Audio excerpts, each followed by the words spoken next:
Shit, was wollte ich denn jetzt? Achso, Watch Me Work. YouTube.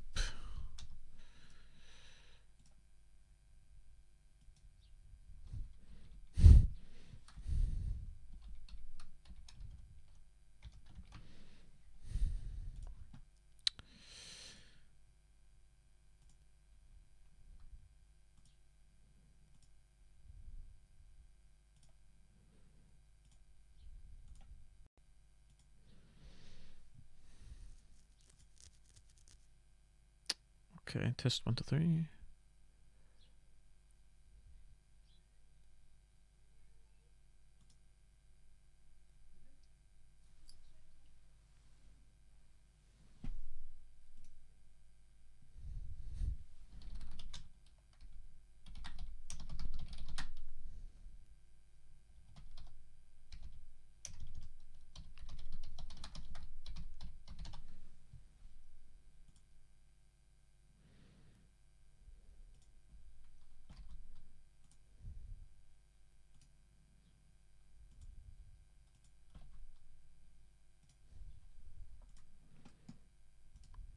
That works.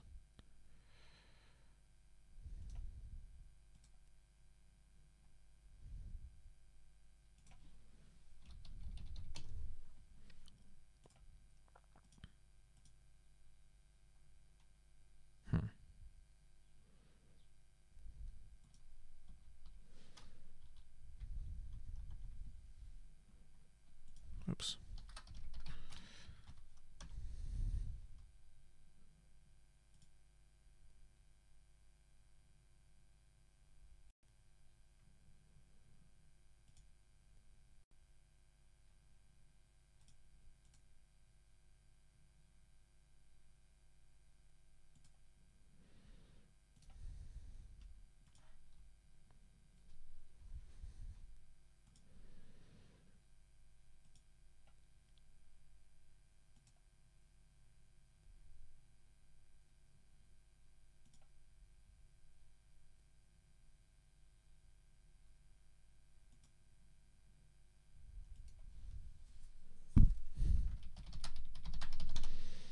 All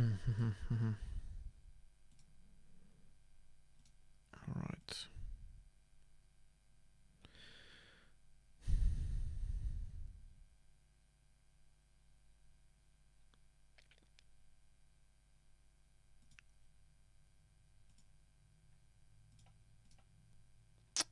Alright, hello and welcome to this stream. I'm just setting up the proper recording channels. Expect blue screens, expect that my computer crashes because I have so many windows open to monitor the chats, and the streams might be a little bit hard on my computer. But anyway, so sorry in advance. And the topic tonight will be, we will be continuing our character design, and it will be an orc this time. So I'm planning to paint an orky dude as part of our character series, so to speak.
It's incredibly cold. The sun is shining, the weather is perfect, but it's so cold.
Hmm.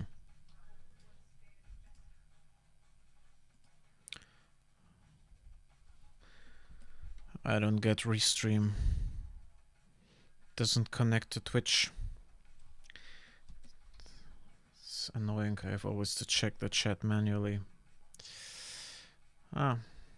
Technology doesn't always work the way you want it to.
So for everyone who has tuned in,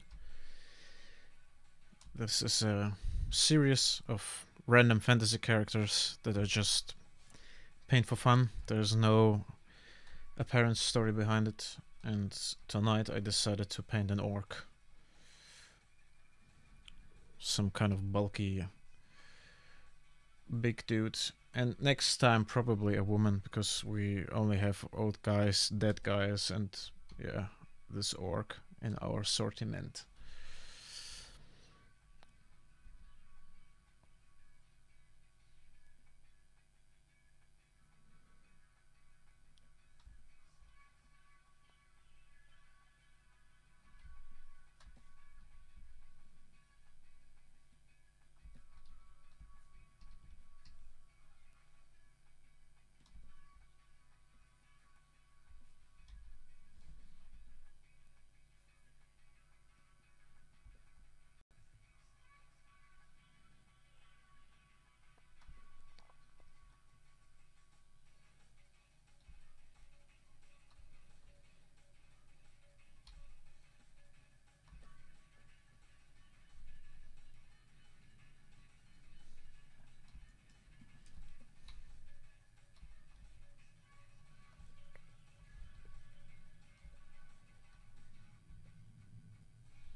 Could also be a paladin. I mean, the shape of his head indicates a paladin type helmet.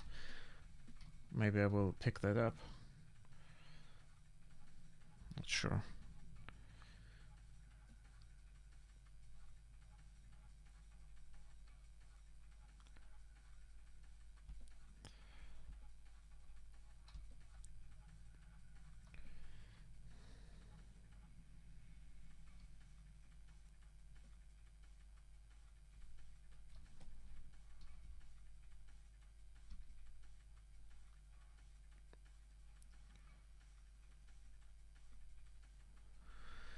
Man, my hands are freezing. I don't understand it. The sun is shining like crazy, and it's still incredibly cold.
Not exactly the face that I have envisioned, but it has also its own appeal, let's say.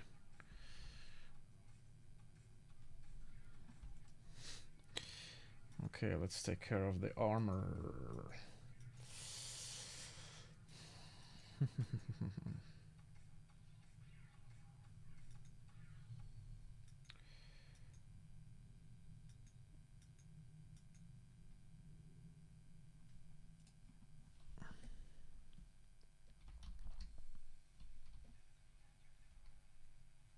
Whoopsie.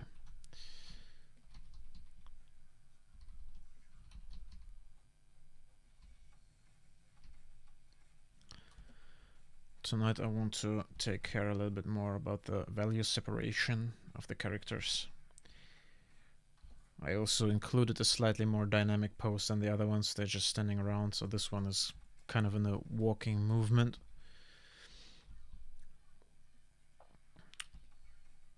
And yeah, as I said, separation of the elements of his armor, his face, his beard from the beginning on. These are things you can always do afterwards as well. But right now I'm just for myself, as a to make it a habit. And another thing is I really want to practice being more loose and more relaxed while painting, because sometimes when you're not exactly sure what you're going to paint, you tend to get nervous, you speed up your process, and the results suffer, and you get more nervous, and your self-confidence drops. This is something I want to avoid.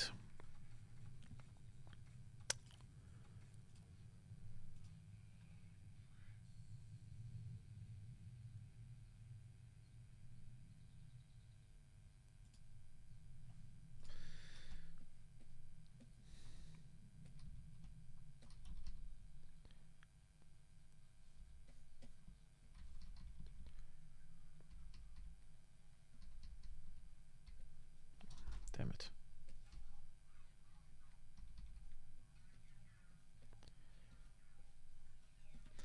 Actually, I could raise him up a little bit because he's too small for an orc.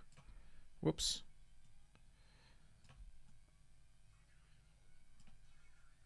And make him a little bit wider.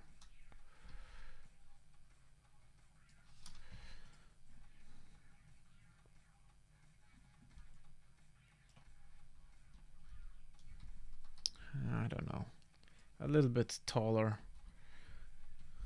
A little bit. Yes. It's like a 300-pound orc.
Hello, Onion.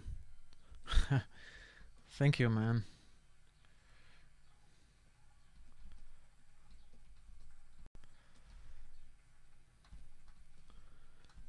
Yeah, tonight's theme is an orc. So we'll see how that goes.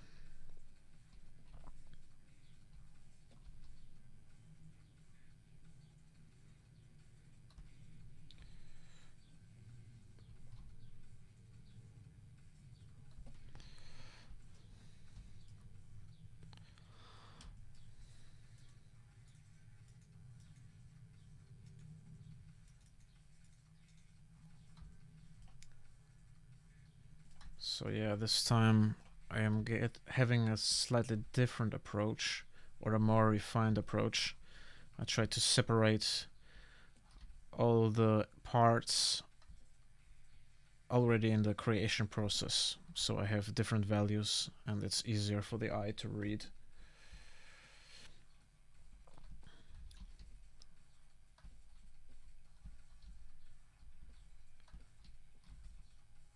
And I'm entering the detail phase earlier, so I'm a little bit slower in my process, but it's good. It gives my brain time to catch up and figure out where I want to head with this design.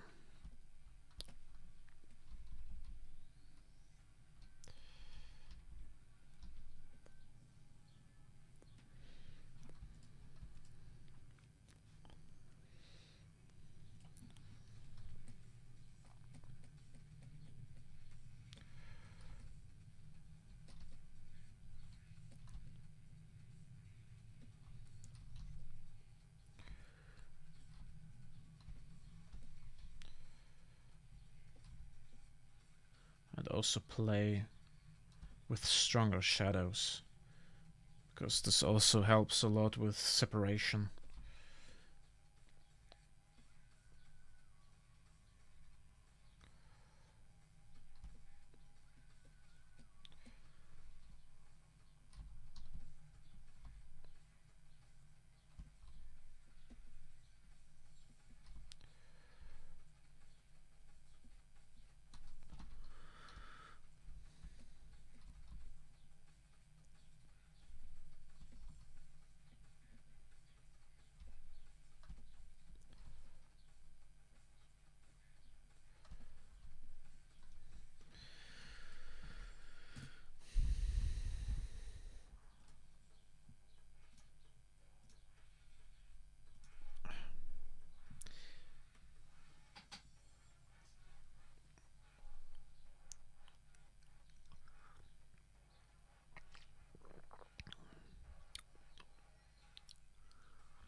It's so frigging cold here. I mean, it's summer outside already, and my hands are freezing. I don't know what's going on.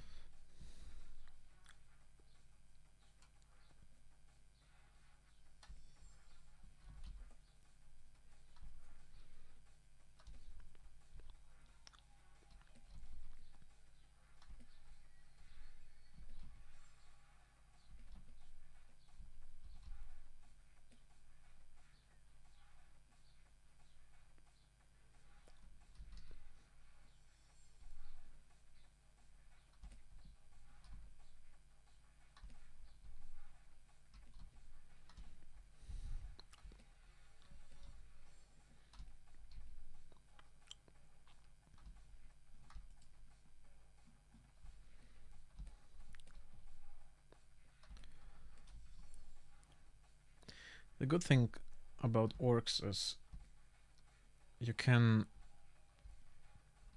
make their armor look miss and match style, so you don't have to take care too much about symmetry or anything like that. You can just follow whatever the sketch provides you with.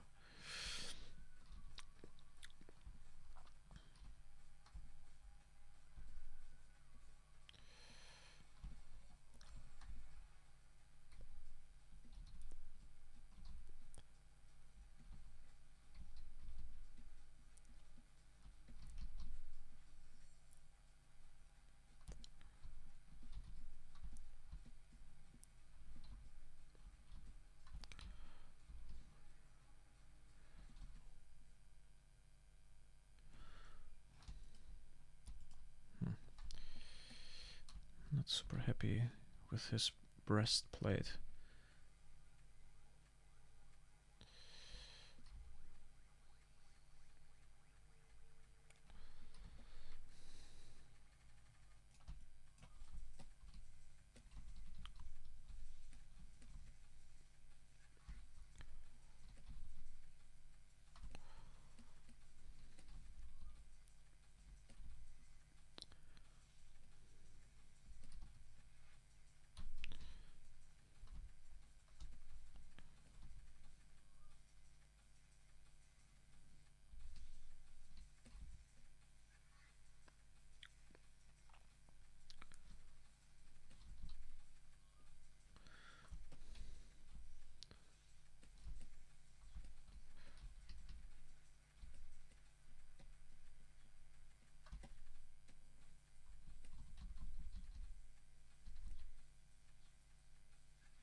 Of course he has to have spikes, right?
So, if I understand that correctly, orcs are descendants from elves, so they have to have sharp ears, right?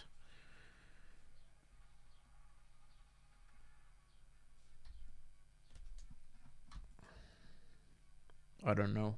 If someone knows, please let me know.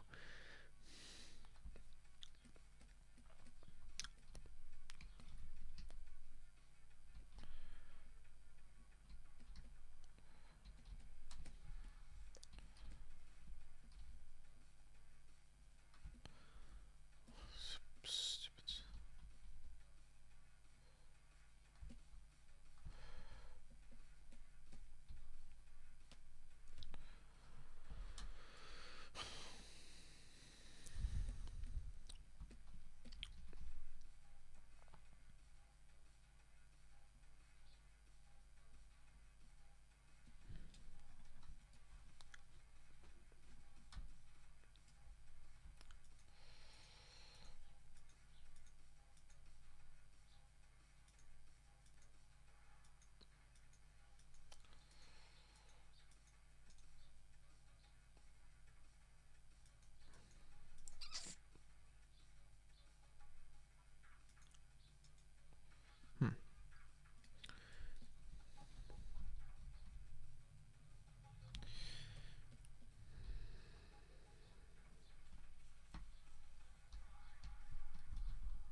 I think I'm gonna give him some fur for his arm.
So if anyone has any questions concerning technique, painting, theme, design, let me know.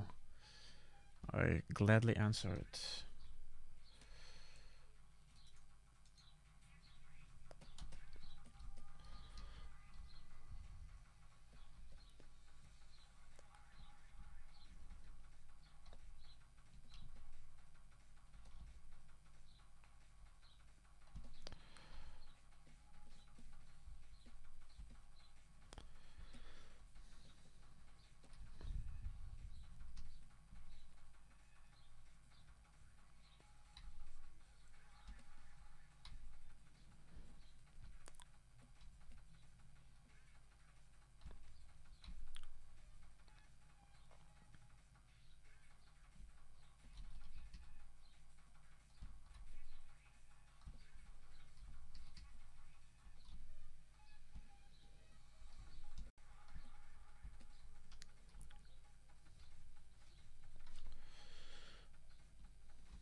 So tonight's stream is a little bit emptier than usual, but that's good. I can focus on my art. People are probably outside enjoying the weather. I hope they do. Not sitting in a stuffy room and streaming.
So we have an interesting separation going on here.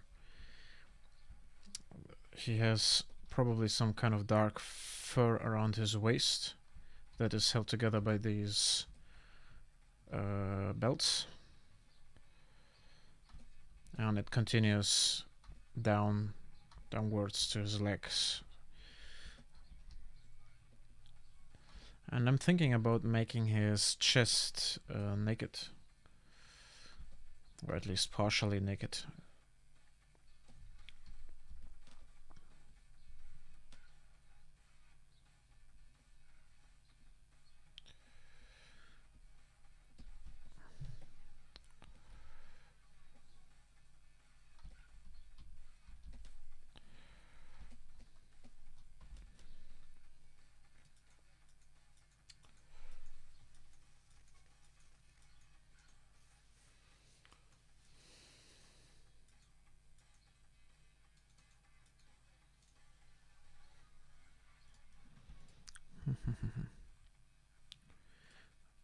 I need some reference material.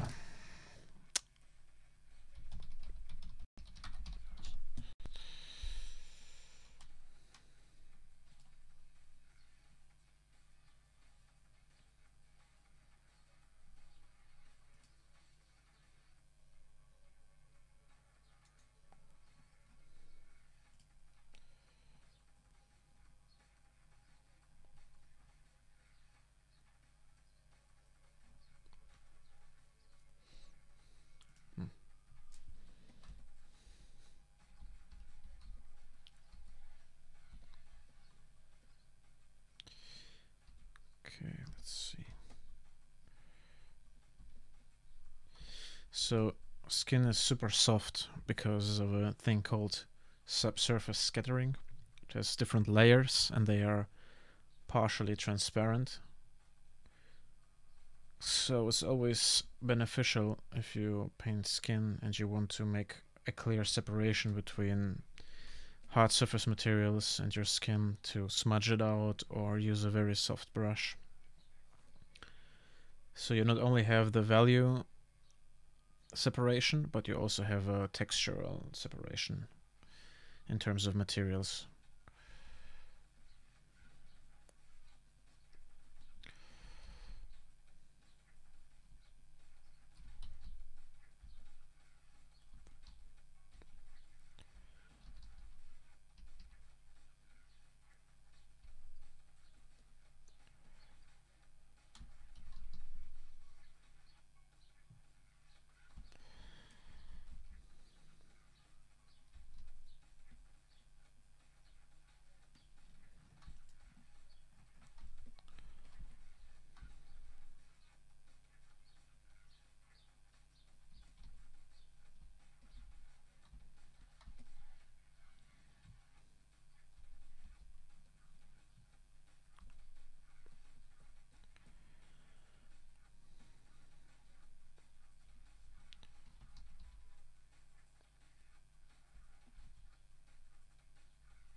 As I told many times, my favorite brush is not a brush, it's a smudge tool. Every time when people ask, is there something like a magic brush? Most artists say no, it's a matter of practice and so on and so forth, but I disagree slightly. I have a smudge tool that just takes away so much work from you, but you have to learn to control it. It's basically I'm using it 80% of the time, and it creates gradients, which is the way how light works in reality. You have always value gradients. So this tool is super efficient, but it has one disadvantage.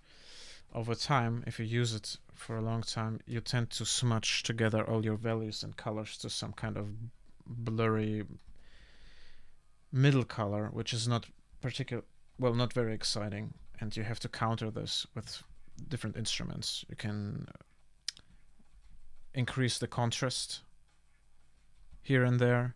you can use burn and dodge tools or any kind of other tool that increases contrast and makes the darks darker and the highlights brighter. At least when you're painting in black and white. If you're painting in color, dodge and burn are a little bit dangerous to use because they shift the colors in a relatively unnatural spectrum. So you have to be careful with that. But black and white, it's totally legit to use them.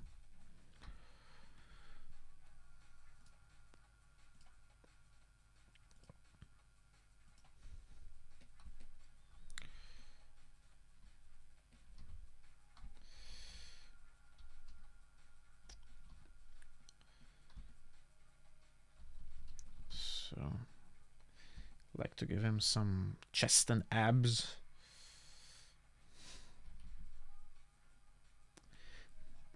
But it looks super flat. I'm not sure why.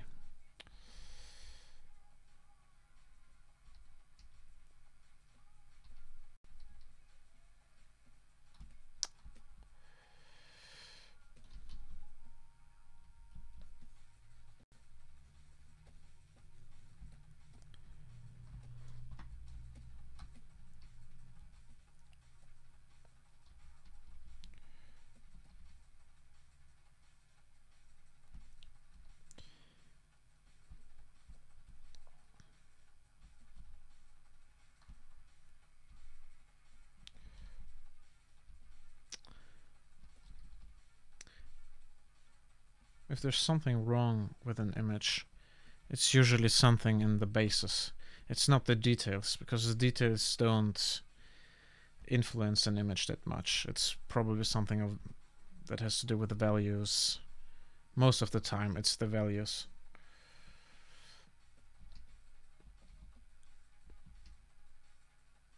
So in this case, I think it looks flat because the center line, the axis, is too dark. It doesn't have... If you simplify the chest to, let's say, a cylindrical shape, you would expect the brightest part to be in the center.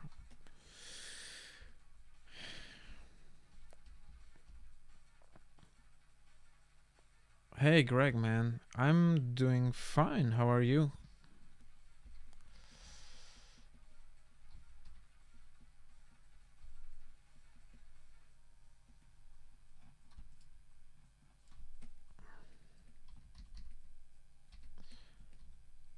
Not bad, not bad.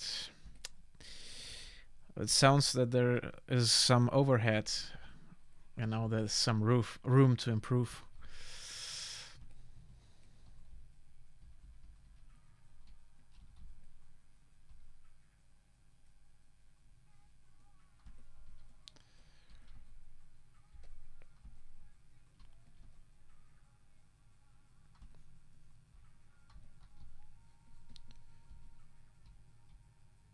Oh, haha.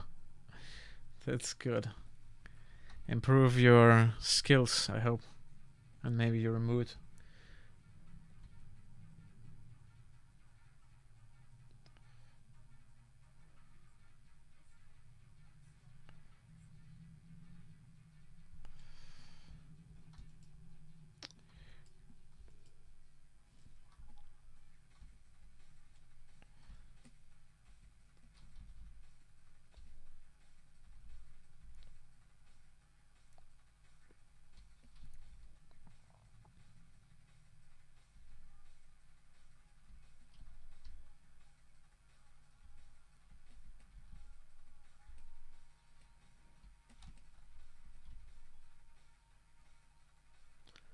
And it's a long time ago I've painted a muscular chest. Just realize.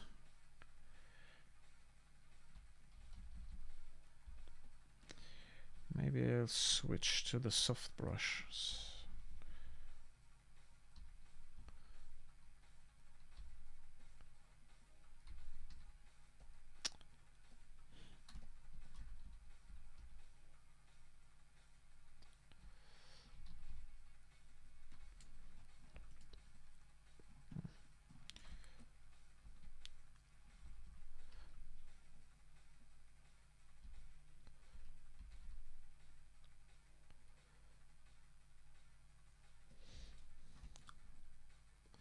He's missing some nipples. Do orcs have nipples is the question. I guess in my universe they have it.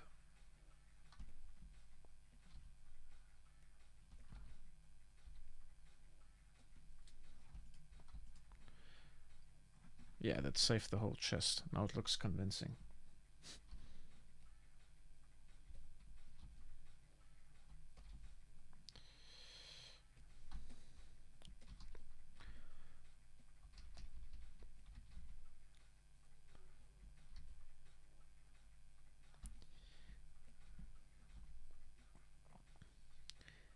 When I see a muscular chest in a fantasy context, I can't help myself but think of Conan the Barbarian with Arnold. Good old Arnold Schwarzenegger. I'm here. I'm Conan.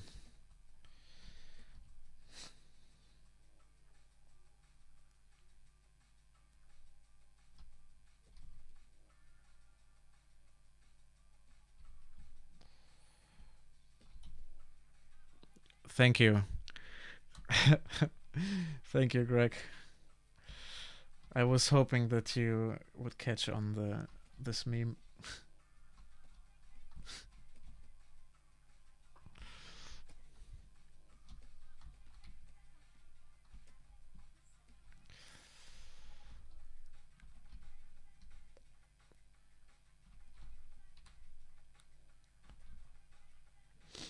Okay. Doesn't look bad. So another thing that I see happening to me quite often is I focus so much on one element that I forget the artistic side of the overall composition. In this case, for instance, his chest is fine, but it's boring. So in order to compensate for that, you have to get back to your compositional side of things and slap on some stuff across the chest, because overlapping layers always create interesting moments.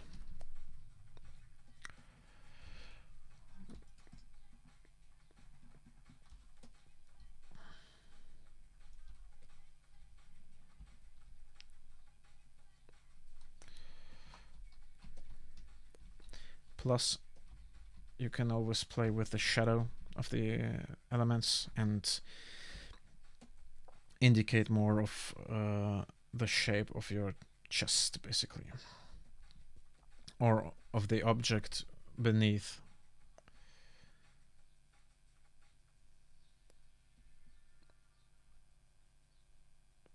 Like you have hills and valleys everywhere, and you can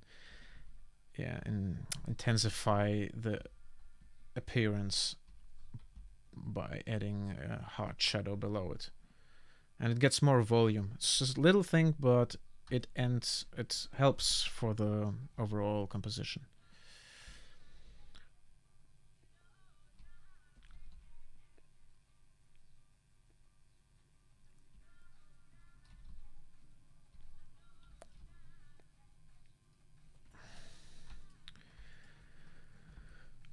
Right now I'm not gonna bother too much with scratches on his armor. This is something for the end.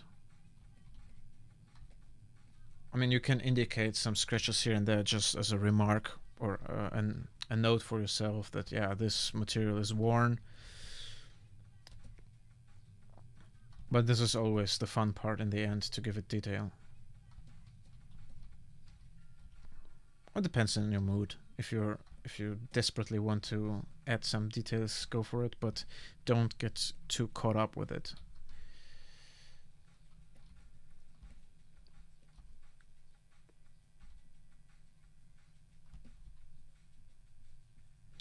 Shadows and value separation are way more efficient, or at this stage way more important in the overall composition. So I know just from experience that I got caught up with some piece of the image and wanted to make a perfect leg or head or whatever, and in the end I spent so much time on it and I had to raise it because it didn't fit the composition, the client didn't like it, or for whatever reason. And I just want you to avoid this mistake.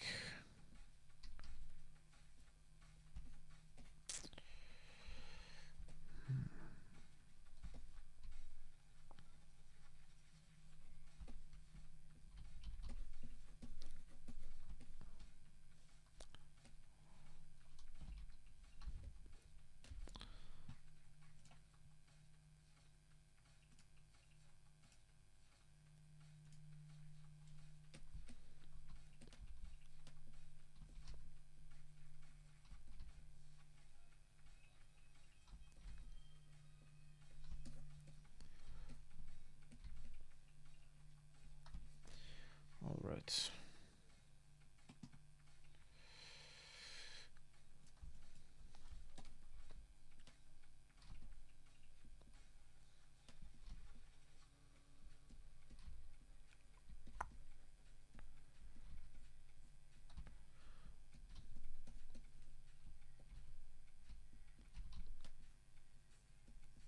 Oh, I see now.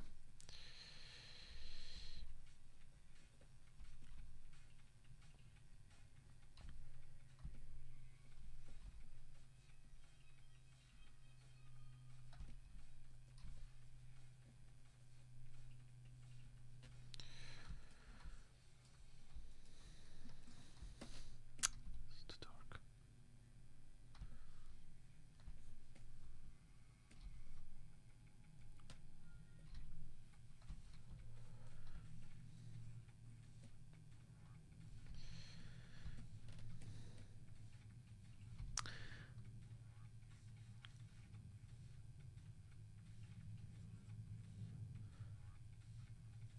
Now I want to check if I can get a brighter skin tone,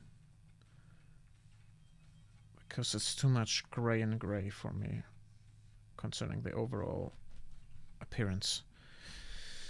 And I really love using the curves instrument for this one. Whoops.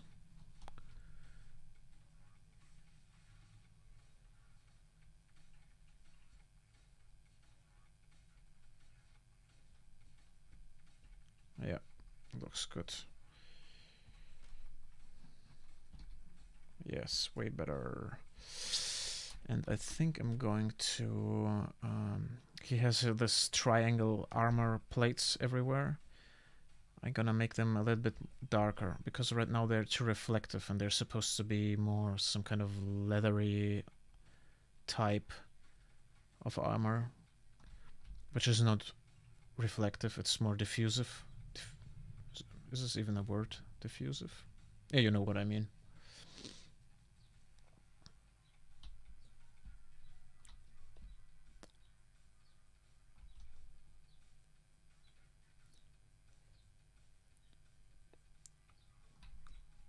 So we have more separation between the metal plates on his left shoulder, his beard and face, and all the other parts.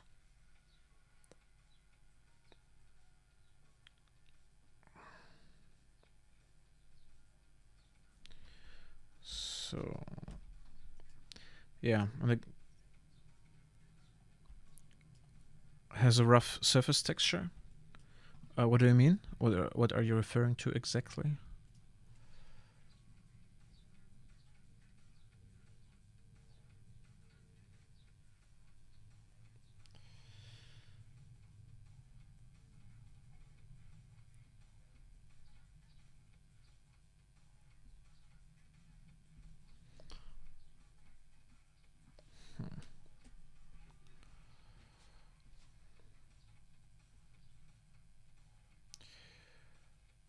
Ah, yes, yes, yes. Thank you.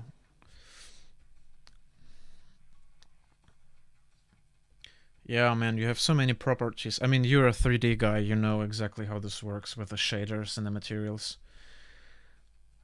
There are so many parameters to play with.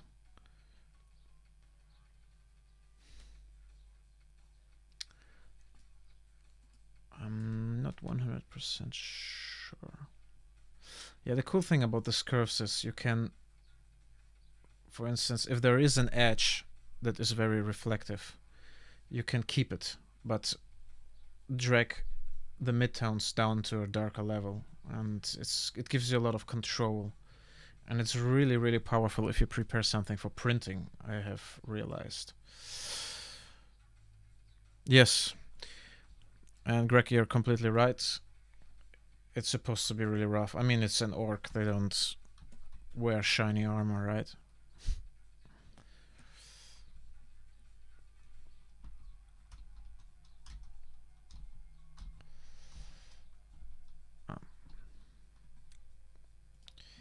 In addition to that, I want to experiment with a little bit with something else. As I told you before, if you're unsure about your values, it helps to simplify all the shapes. So if I imagine the orc being in his base shape, something like a cylinder, I would expect the edges to be dark and the center to be bright, because the light falls basically from, from above, not directly from above, but it's in front of him and slightly above.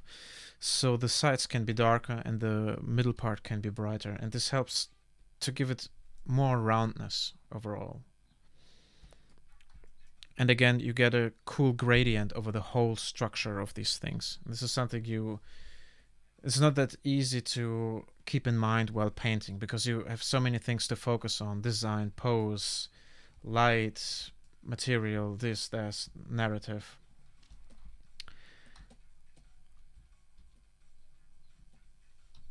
And I also realized that you tend to fall into your own cliches all the time. You tend to get super repetitive with what you're doing, and in order to break out of it, my suggestion is to mask the stuff out and put an overall gradient on top of it. It helps a lot.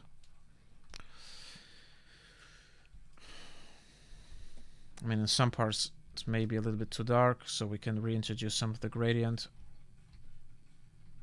to keep it interesting. But yeah, something like this could work.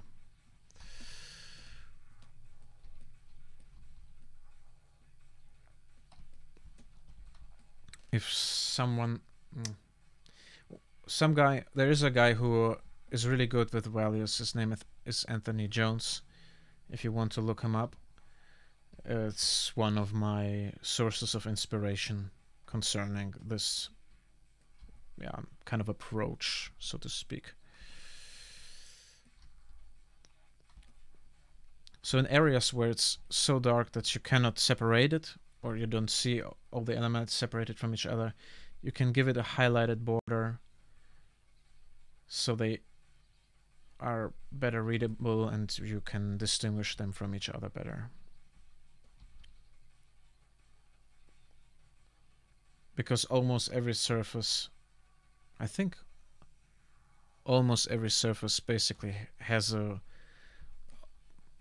I'm not sure if this is properly but or correctly to say this, but it has a reflective part. So every edge can serve as a reflective part of the elements you're painting. I hope it makes sense.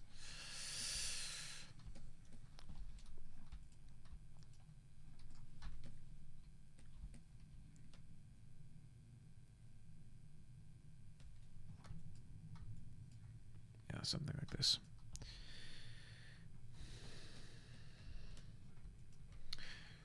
Right, what's next?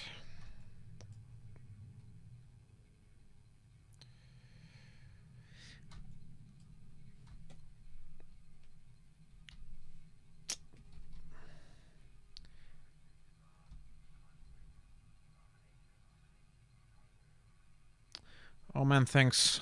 Thanks a lot. I really appreciate that you are appreciative of my explanations, or my me trying to explain stuff.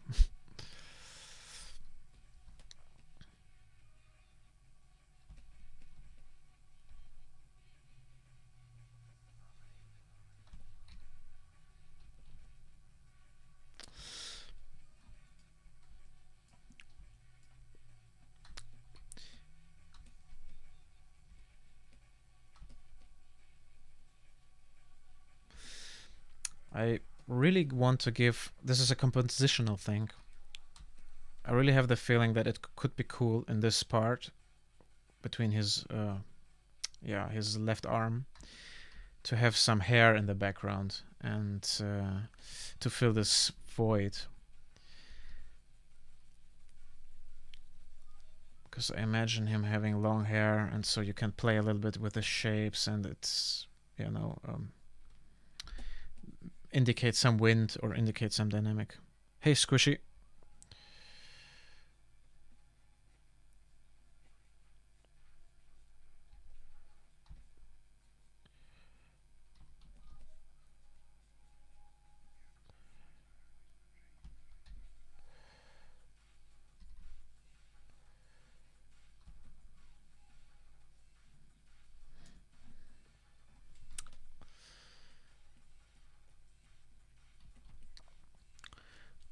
And this is an almost graphical approach to play with the silhouettes.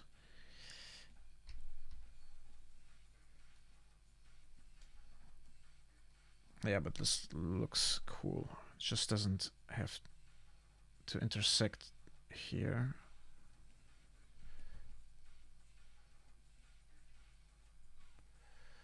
Yeah, but this could work.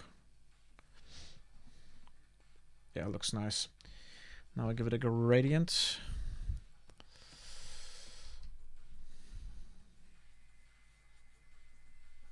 To make it look more interesting. Here we go. We actually don't need anything more except a little bit of refinement of the silhouette. Yeah.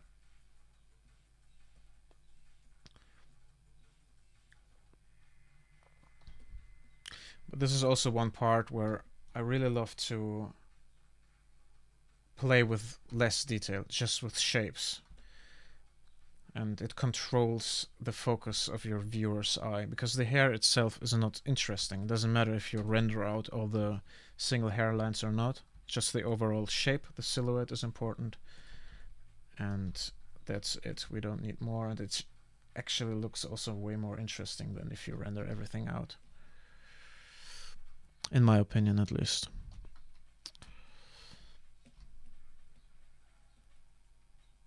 Okay.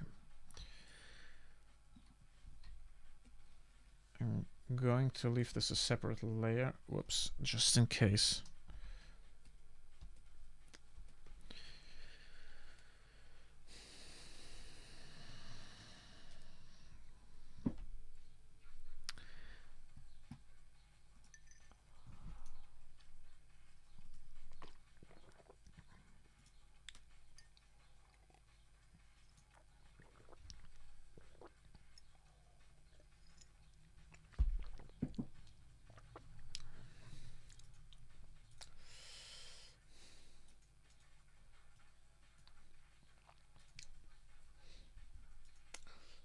I'm actually a little bit afraid to approach his arms, because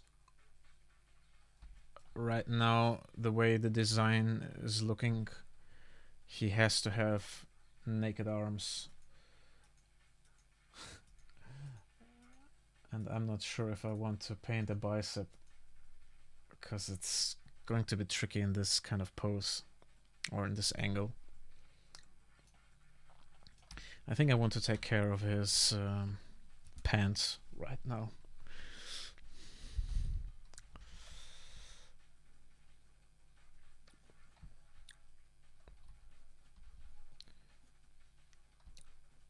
So I think this is a good instance to pick up his the shape language we introduced in the top. These triangle style leather snippets, and basically continue them in the bottom part of his character.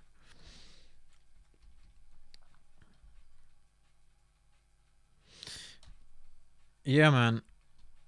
I was thinking about like a fur wrap for the upper arms here, but I think this part, this biceps part, has to be naked, so we have a better separation between the fur, between the metal plates.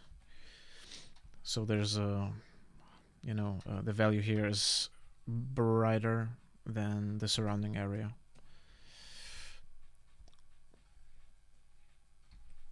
but I don't feel up to it right now.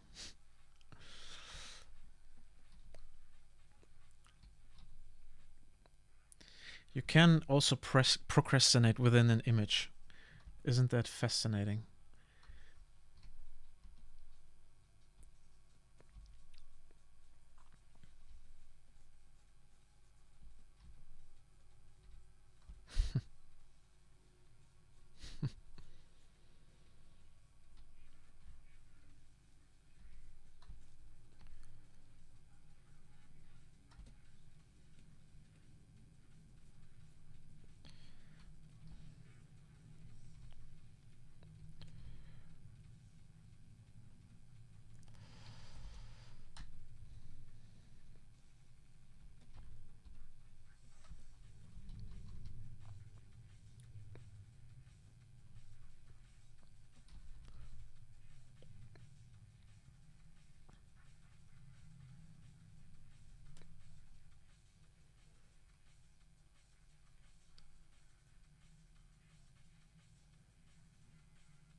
Nuts and bolts. Sounds... I mean, I've seen one of your streams. It's very sci-fi, the design.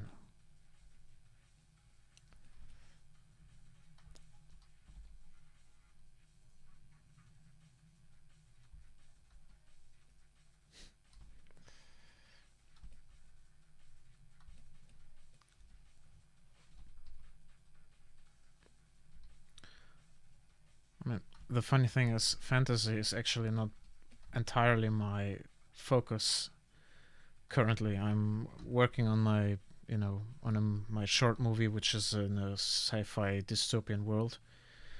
But I figured it's so complicated to prepare stuff for a stream. Fantasy without any bigger context is way easier, for me at least. Because you have all this miss and match stuff. You don't have to pay attention to any kind of symmetry and all these things. And it's all organic, so it's very easy to just paint it with, a couple of brushes without thinking too much.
I think that's alright. Looks fine. It's a little bit too boring. I want to give it a little bit more of how do you call it? Not impregnation. It's a German word. Some kind of texture, some kind of refinement, a little bit.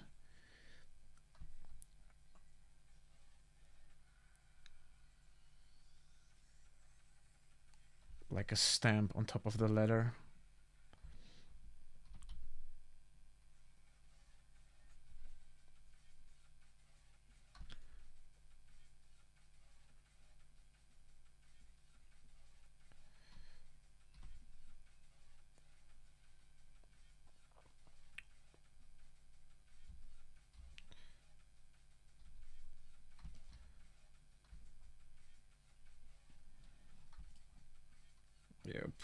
better. Could even be more.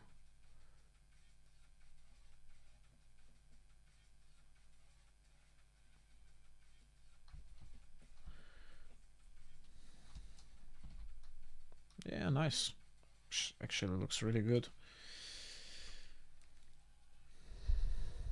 For my taste, at least.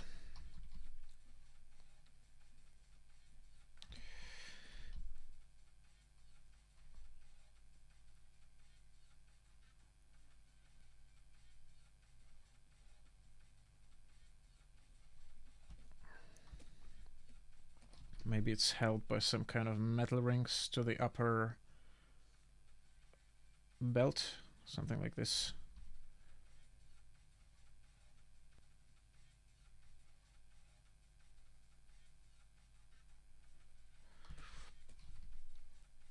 So it has at least some logic to it. Nah. Hey, Goodvinsky, thank you.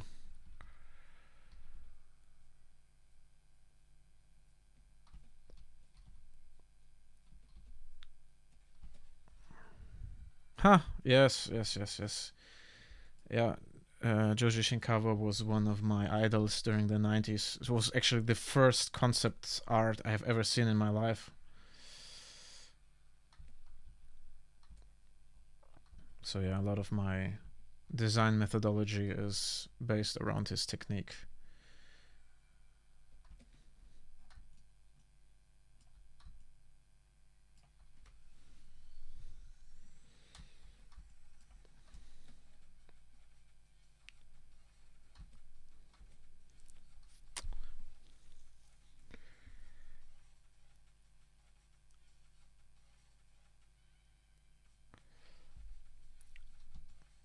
So in order to...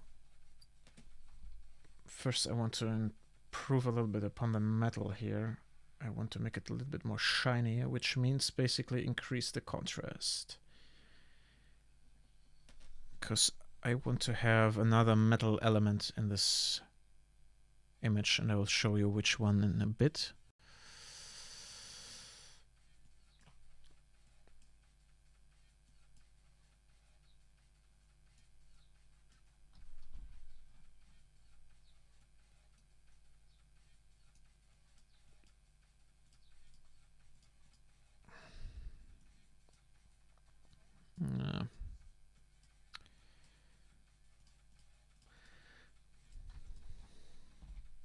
Better, but I still have probably to repaint it a little bit more. Still doesn't look like metal to me, more like wood. But anyway, I want to give him some kind of how to call it, mail, splint mail stuff. So basically, little pieces of metal protection that go along with his pants.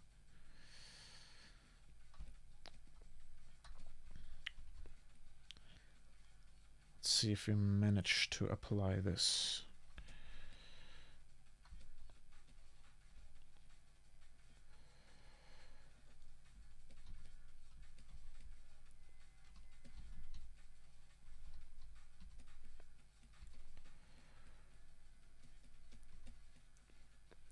I will take care of one side and then basically flip the design to the other one.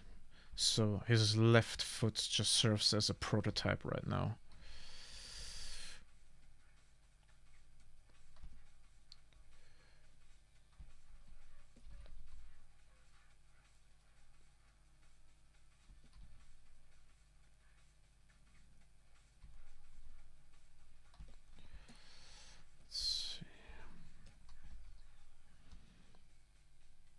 Just really hope that my computer doesn't crash. Last time it crashed twice. That was annoying.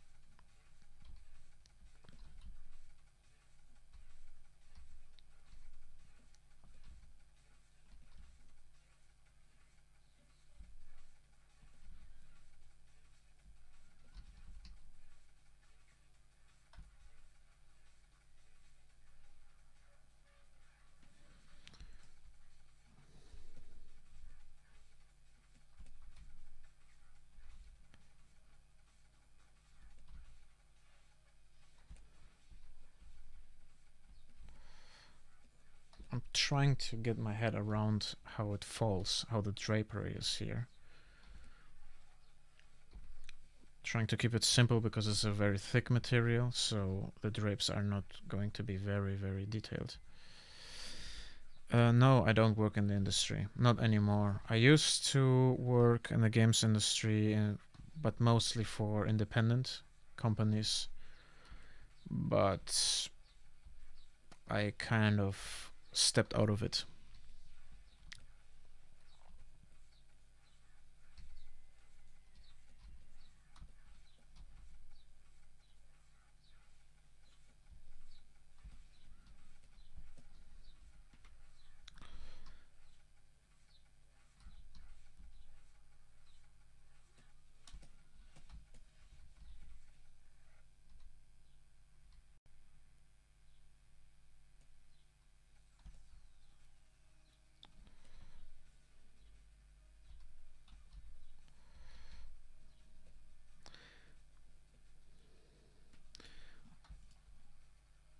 Alright, so now I have to figure out a recipe for displaying this stuff.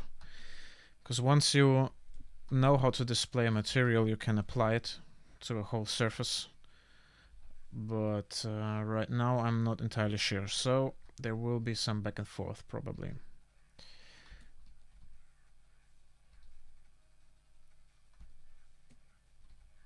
You can also be really efficient and just take a picture and slap it on top of it, which I might do to speed up the process because it's very finicky. There are a lot of little parts.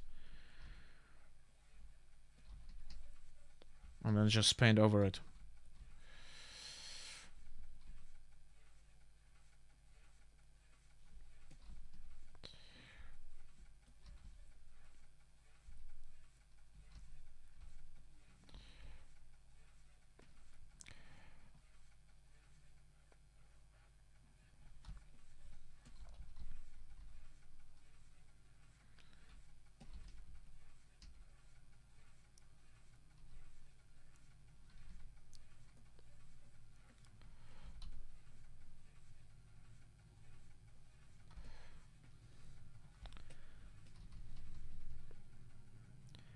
Of course you can ask me why. There are several reasons. I actually wanted to do movies or animations, but somehow I'm living in Germany. I wasn't able to get my foot into the movie or animation industry because the first one basically is not very interesting for me and the latter one is non-existent. So I thought, maybe I can apply my skill set in games, which worked to a degree. I worked for almost 5 years in the gaming industry, also as an art director. And it's a very hard market. There are many, many people who want to get into the industry and who want to work for the fistful of AAA companies that we have here in Germany. And I was unexperienced, so I tried to work for independent game companies, and they have all one problem in common: they lack funds. They don't have a lot of money. And the only way to continue working and kind of have a compromise is working with rev share contracts, which means you don't get paid in full, but you get, how do you call it? You get shares in the company, which I had. And I worked on a game for a long, long time. We launched it, it failed, and I basically lost a huge amount of money. And yeah, it frustrated me a lot, so I decided to quit. Long story.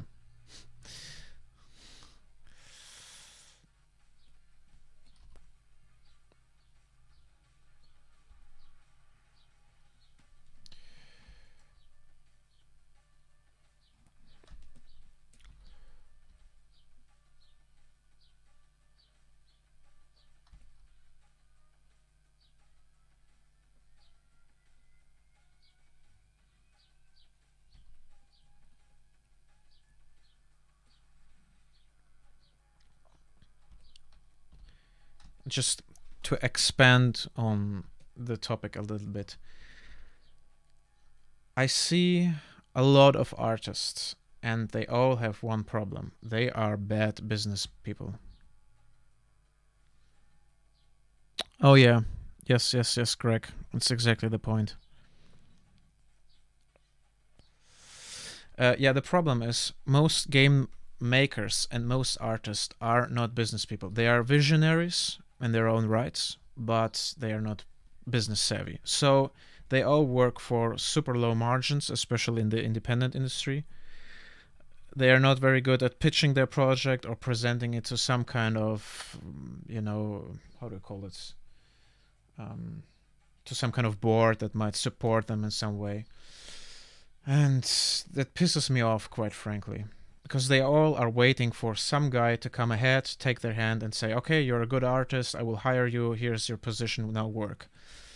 And everyone is waiting for this person to come along. And me as well, I was waiting for someone to recognize my talents and give me a good, well-paid job. But yeah, in a market like the games industry, which is really hard, this thing doesn't happen. So you have to be your own PR agent, your own marketing expert, and just sell yourself like crazy.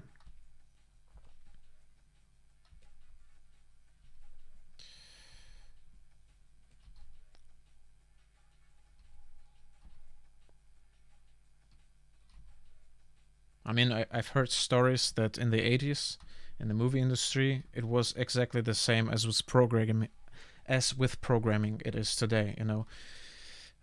You can hold your how was the sentence? You're able to hold a pencil. Okay, you're hired. Something like this. Now and today it's the same. You can program in JavaScript. Okay, you're hired, because the demand was high. And yeah, but times have changed.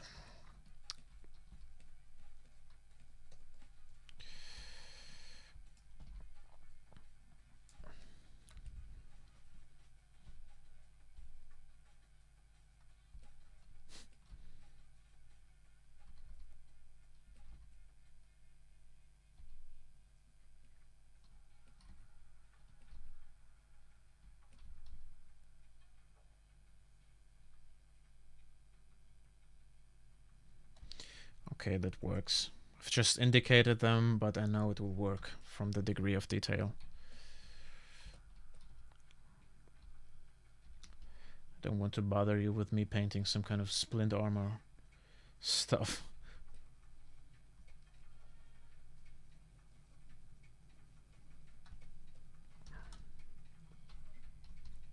Oops.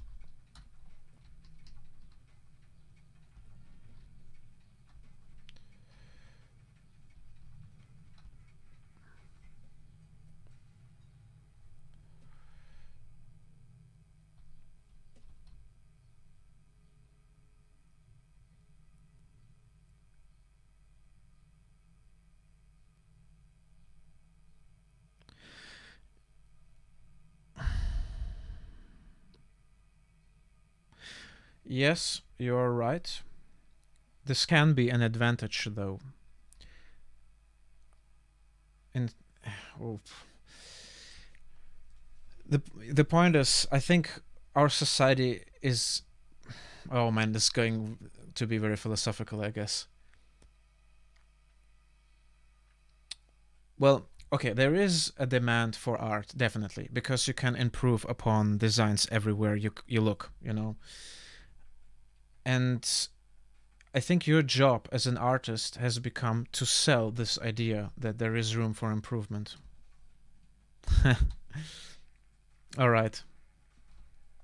Then I will rant along. Whenever I talk to clients, they never know what they want. Best case, they know what they don't want. And this is also my approach when I design. I give them variations on what we've discussed so they can rule out stuff that they don't want to have. And this is fine, but many underestimate the amount of work that goes into it. And I've been freelancing for 10 years, and I've made every mistake there is. And right now I'm just thinking about doubling or tripling my prices just to sort out all the people who don't understand how much art, how much time it takes to make art.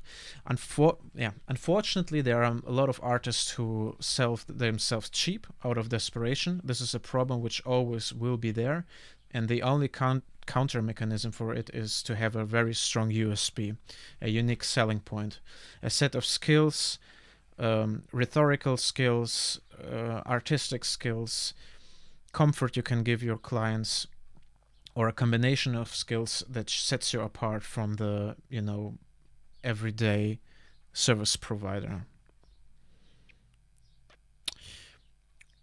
Yes, they make it harder for everyone else. This is a common argument.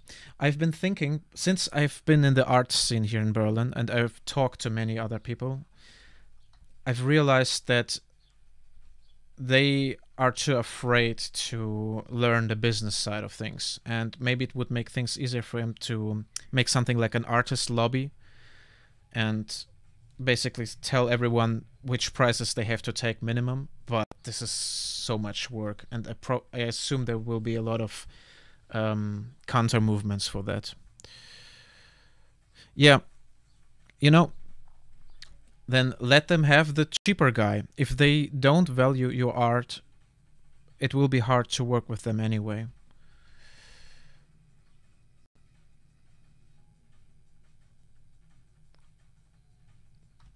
I mean, don't get me wrong, I totally understand all your arguments. I've been there, and I just try to shift my mindset, because there will be asshole clients, there will be people who don't understand how expensive it is, there will be always people who sell themselves cheaper. And it will stay this way in every market. It's not only art, it's everything else. And there's barely anything you can do about it. You can enforce political instruments, but this is a very long, tough, frustrating road. Or you can just increase your reputation. If you have a brand, think of yourself as a company, not as an artist for hire or as a service provider, but as a company with an own style, with an own voice, and try to make this your strength, because this will lead to a recognition value. People will say, oh, it's Greg. I can see this is Greg's picture, or this is his design, and so forth. And they will hire you for your brand. And because your brand has recognition value, it has a higher monetary value. I hope it makes sense.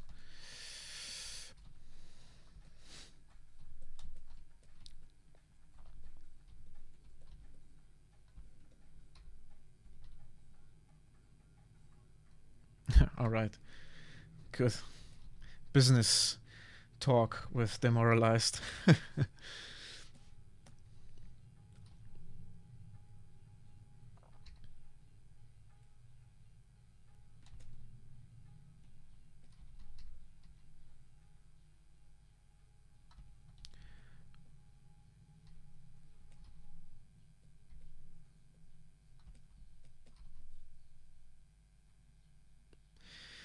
Yes, you can be the best guy in the world, but if your stuff is in the cellar and no one sees it, doesn't give you shit, right?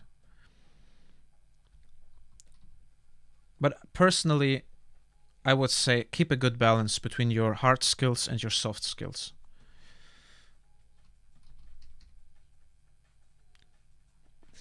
Just, I'm not sure about your music taste, but if you look at the music industry, people who cannot sing properly are being sold like crazy, and they earn big amounts of money. But this is not high quality music, this is not what music can do. But they are being sold properly, so they have the advantage in that.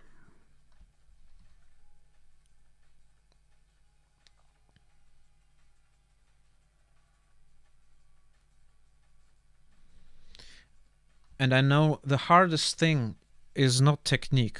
You can read a lot of books about PR marketing, about strategy, about entrepreneurship. This is all fine and good. It's all relatively superficial, because the biggest problem I've seen with artists is their self-confidence and their self-worth. They would like to lock themselves up in their room and just work on their craft.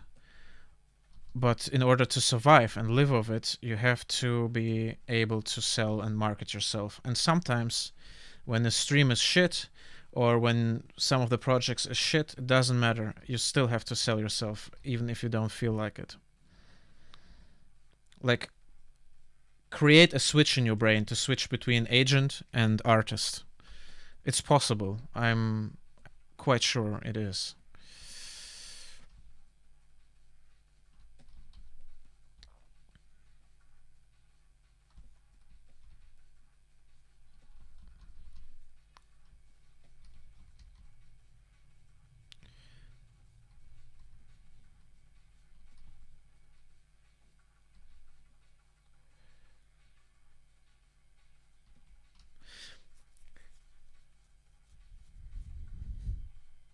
You're like that. Keep him on a leash. To find a good agent, well, take it from another perspective. No one remembers the name of the picture of an artist. No one. Can you name one picture of Picasso or Michelangelo or Albrecht Dürer? I don't remember any name of the picture, but I remember the artist. It's always image and person centric. A good agent usually likes your art because he has to be convinced of your art in order to sell it, right? He has to be a fan of your stuff. And it's the same with clients. I mean, everyone can go to a graphic design agency if they want to have some generic flyers or business cards or some shit like this. But if they see your style and it resonates with them, you have a leverage. And better if they see you and they find you sympathetic, you have an even bigger leverage. Because people do not buy because out of rationality or because the product is convincing. They buy because the seller is convincing. You know, this is what I meant with emotional comfort. It's one of the biggest selling points you can have. Give your client the feeling that they are welcome, that they are understood, that their problems is understood, and that they can be helped. And you're way, way better in the business world than a guy who knows his craft but who's too unsympathetic to sell his stuff.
Nah. I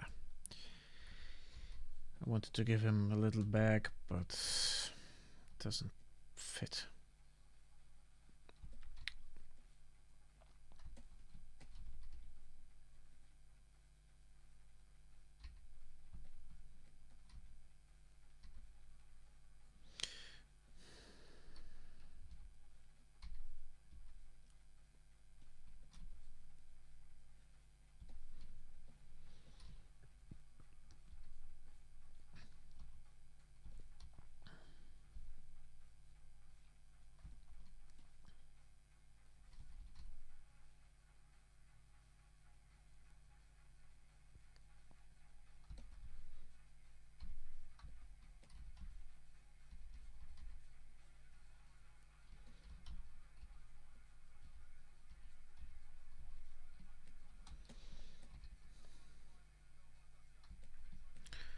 Well, business is such a big, big topic.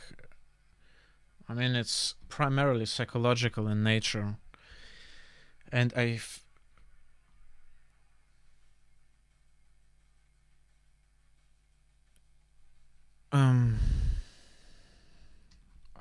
always do. And I have to say, for me, it always depends on the amount of money. because I find joy in every project there is. It doesn't matter which. There hasn't been one project that I disliked, but I disliked the fact that I got underpaid.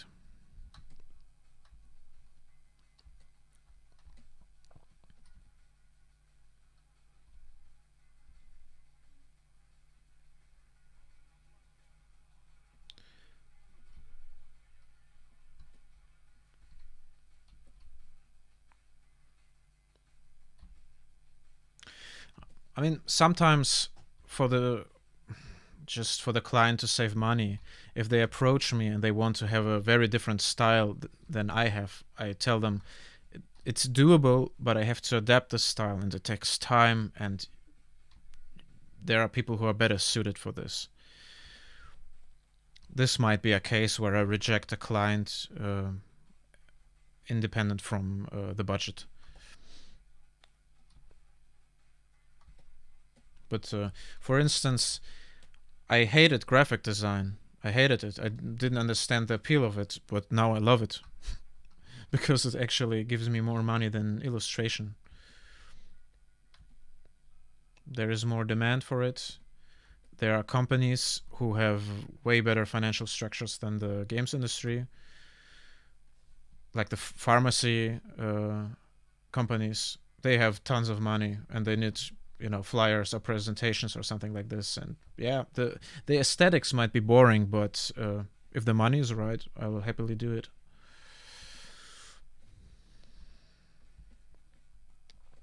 Or even better, this is something I've been doing with a startup which works for a pharmacy company. I've introduced this illustrative concept artist style into their slide deck, because they were young people, they all played computer games, and they wanted to have something new. And yeah, we made something for convention with painted pictures, and everyone was like, what kind of aesthetic is this? This is completely new, and definitely caught some attention.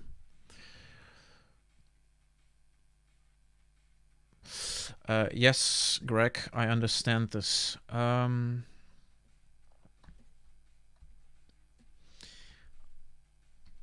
It depends. I have to say it depends a lot on your client and your working conditions. Because if they suck, you associate this craft to a sucking industry or to a sucking client, and then you might lose fun. But aside from that, if you have a chilled time schedule and you know your food has been paid, then you still can work on your stuff without any compromises or, you know, emotional compromises.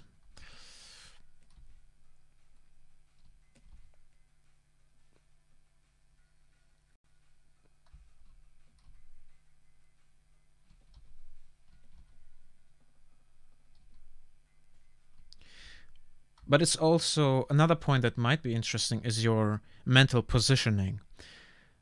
Do you see yourself as a service provider, or do you have your own vision that you pursue? Because if the latter is the case, then it's relatively independent, in my experience, independent from the projects you're working on. Because in the projects, there is no ego. You just do the stuff that your client wants to have. They usually want to have things that are not, you know, your taste, but you just do it, and after you've done, you turn off your brain, or you know, switch off to your ego mode, and then you pursue your own projects. But if the client is a stressful one and you have deadlines, then of course you don't want to sit in front of the computer after working hours, right?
one tip I would give you is listen to your gut, because 99% of the time your gut is right. I wouldn't compromise anything because there is a feeling of desperation. You know, oh, I need money. You know, if you need money, work at, I don't know, McDonald's or something, because it's detached from your profession. But if you work for low wage and deadlines in your profession, that really kills enjoyment. So I'd rather work on my own intellectual property, on my own brand, slowly but steadily, than making myself known as the cheap artist guy who you can hire and who will do stuff, you know, for for cheap money. Because many artists come to me and they say, well, I have this project, but it's badly paid, but it might give me, you know, it's good for my vita, it's good for my, you know, I may get to know people, I can put it on my project list, and, you know, maybe then someone will come along and discover me. But this is a wrong belief. It doesn't work like this. People will only recognize you as the guy who works for cheap. And it's really hard to get rid of this reputation. You know, to go to the client and tell him, you know what, it has been fun working for you, but I need more money. It might work, but it's a hard step. And most of the time, they don't value your work anyway. They will say, okay, thank you very much for the cooperation. Well, you can go now. We have another artist who will do the same stuff for the same money.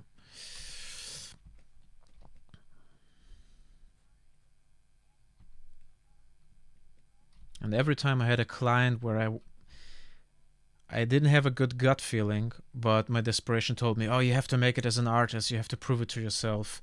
It was always a failure, emotionally. I might have earned money, but the price, the emotional price I had to pay was way too high, because I lost interest in my craft for a week after the project. And the client, you know, I had clients that were so weird. They approached me and told me, oh, I need urgently stuff. Do you have time tomorrow and the day after tomorrow? And I was like, yes, of course, of course. Then they bombarded me with the specs. I did stuff for them, and then they disappeared. And I sent them an invoice, and they paid the invoice, but I didn't hear anything from them. They didn't tell me, oh, it was great work, thank you for jumping in at short notice, blah, blah, blah, nothing. And I was like, are they even satisfied? And, you know, it sounds hard, but I fell into some kind of micro-depression after, if you have like a super short period of time where you're super tense, and then you get relieved, and you don't even get acknowledgement, this can throw you into, you know, a burnout or depression or something like this. And yeah, I didn't hear anything from this client. And then a couple of weeks later, he came to me and said, oh yeah, you did good work on the last project. Do you have time tomorrow and the day after tomorrow? I have an urgent project again. And I was in this fucking loop for years, because I established myself as the short notice artist, you know. And it sucked ass. And at some point I told him, you know what, if you want us to continue to work, you have to pay me whatever, $100 per hour, and please give me a notice 1 week beforehand. Then we can work something out.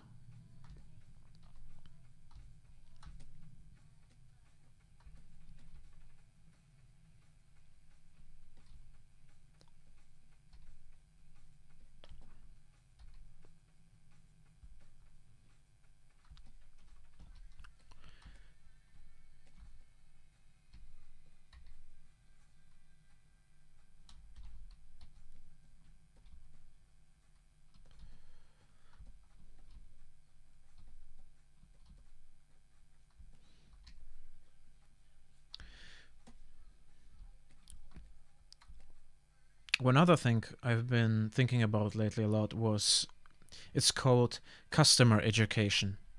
So if a customer approaches you with no idea what they want and how the process is and how much time it actually takes to create something, you can explain this to them. And I've been an advocate for this kind of technique because I thought everyone benefits from it. If the client knows the value of the art, or someone teaches them the value of art, because no one in this fucking planet does it properly, then they might respect the artist's work more. But it takes a lot of time, and most of the time I've encountered way more counterforce than I encountered acceptance. And I tend to steer away from this idea and filter these artists out by just charging horrendous prices. And, you know, welcome clients that want to hire me for my style, that have an appreciation of art already, you know, already implemented into them, if you want to formulate it like this. Because it's easier. It saves you a lot of headache and a lot of time, and yeah. It's just with human relations, you know. You don't have to convince anyone that you're a good person. If they don't want to see it, then they don't have to be your friends. And same goes with clients. And there are a lot of people who value art, and that there are even more people with the right amount of money to pay you accordingly. This is my conviction.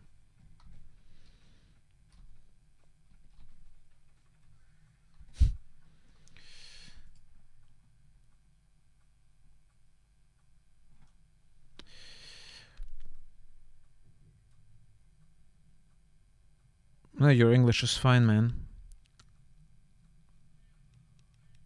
Where are you from exactly? Where do you live?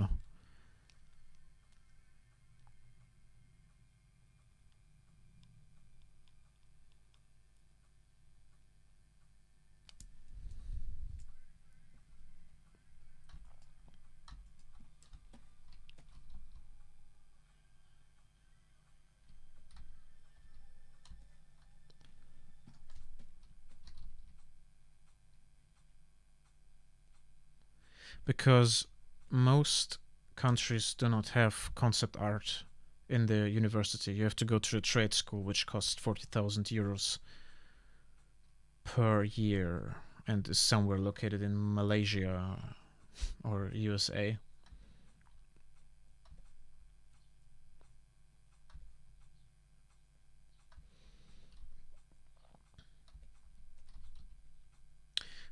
But the other question, I probably could start answering them anyway. I have never went to a university. I'm self-taught. This is not for everyone. Some people need university. University has advantages because you might get support, financial support during this time. B, you might get a network because your fellow student colleagues might found a company and then hire you because they know you, you know. All goes through relationships. But it's definitely beneficial to have a formal education of some kind. And I would say graphic designer is not bad. You might not learn illustration per se. And to be honest, in Germany, where I live, I wouldn't trust any illustration course because most of the teachers are not working in the industry, as far as I know.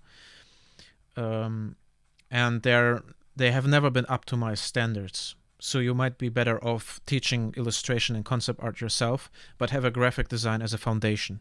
It's not the same. Graphic design is can be a very different kind of skill set, but you will always have a fallback plan. You will always be able to prepare, you know, business cards for print, or, you know, create a logo or something like this. You can wield these skill sets together, and I hope you understand what I'm saying.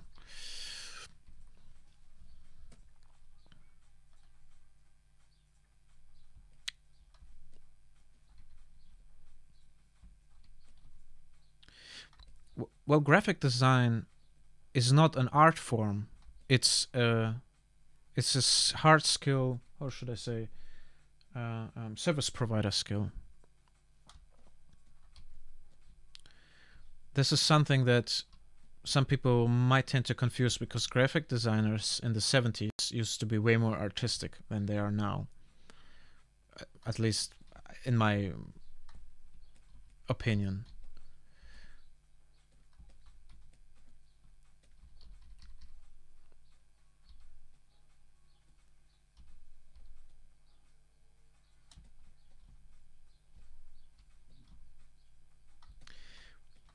or to describe it this way, the route I'm taking is I offer graphic design services, but they have my artistic spin on it. So if they want a logo, they will get a demoralized type logo, and they usually hire me for my style as well. And it's definitely beneficial. You can start working in a company that needs graphic designer, but if you're also a good illustrator, they will see it over the course of a time and then maybe ask you to do more illustrations, so you can converge, no, not converge, yeah, you can converge both skill sets, or you can transform your position in a company like this.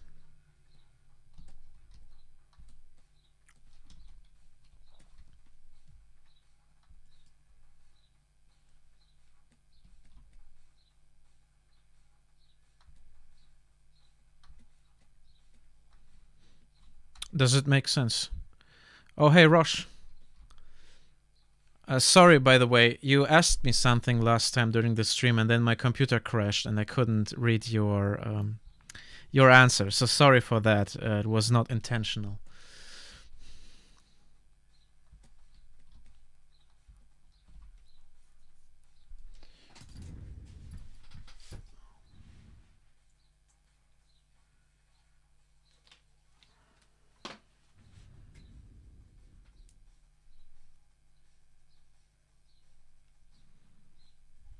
Ah, all right.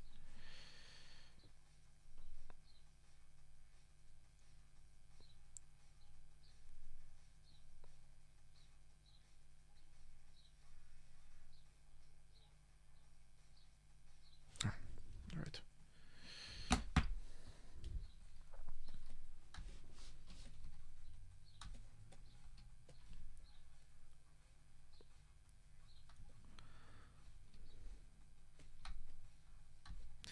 Yeah, Gudvinsky, to you again. I hope you understand what I was trying to say. If no, let me know.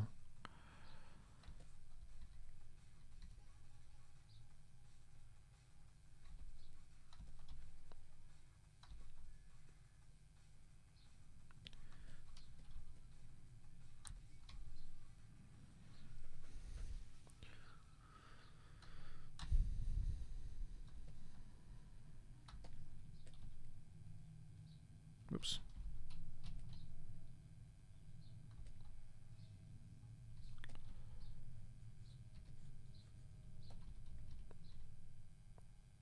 All right, good.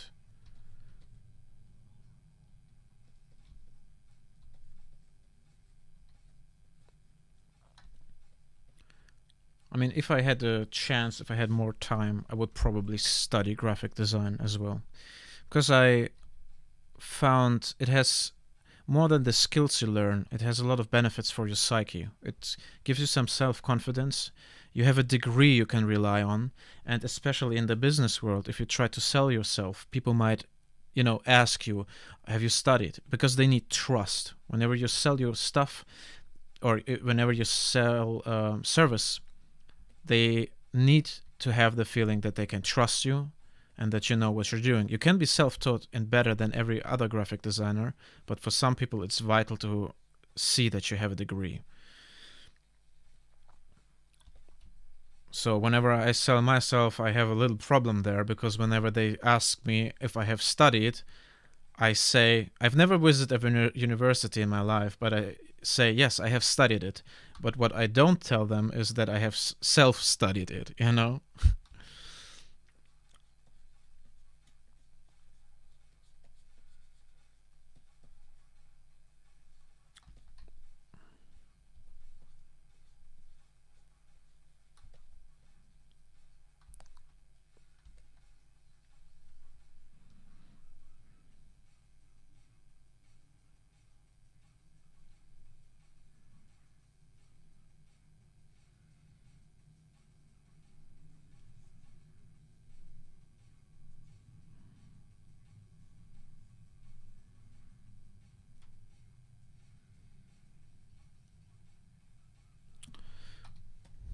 Yeah.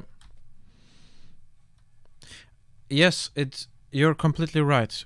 Some people do value it more, but yeah, not everyone.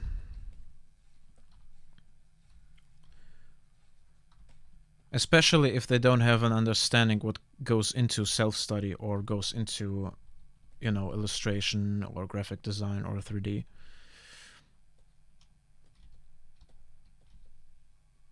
I mean, the truth is, from my opinion, most people that have studied stuff and work in the industry are not, they're not artists in the, how should I say, well, maybe this is my only thing, but they all see themselves as service providers, and they are really fortunate to have a job in the industry. Yeah, and they have studied the stuff, they know the industry standards, but I don't see that much of an enthusiasm to go beyond beyond the safe spot, you know, to explore new techniques or create their own intellectual property. And you really have to figure out where you stand. Do you want to be hired and work in a full-time job, or do you want to pursue your own projects? And every time I was hired in a full-time position, I got sick after 3 months because I just hated being there, and I hated working for other people all the time. And I had to realize this over the course of, you know, a decade, that I'm just not cut out to be a service provider in the first line.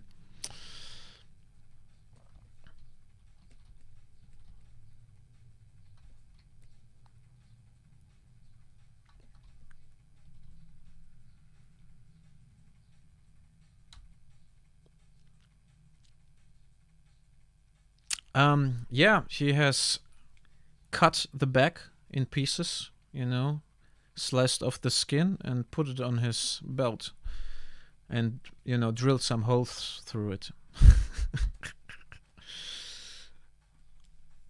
It's yeah, it's supposed to be leather anyway, so.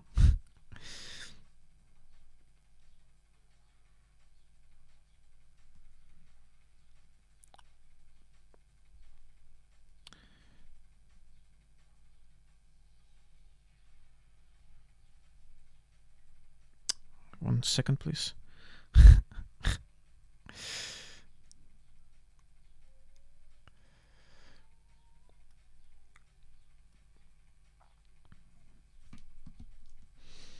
All right.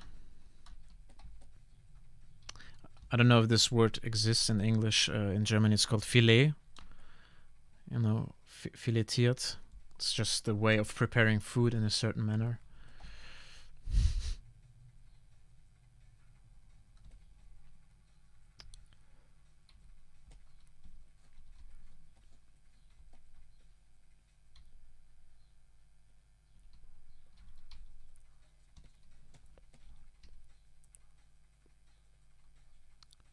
Filet, yeah. One second. Yeah, filet. Tenderloin. No, it's not what I'm looking for.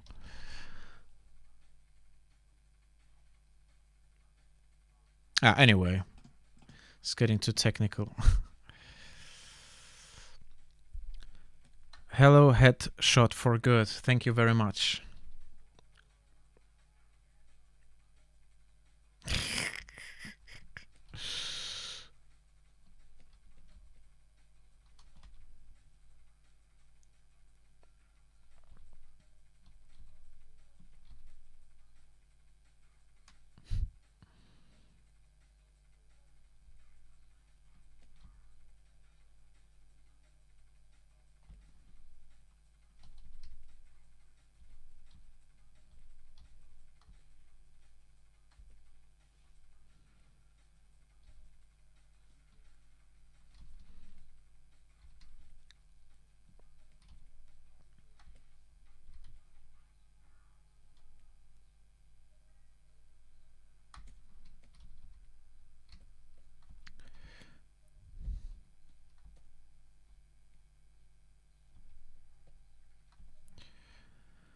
Yes, I think so.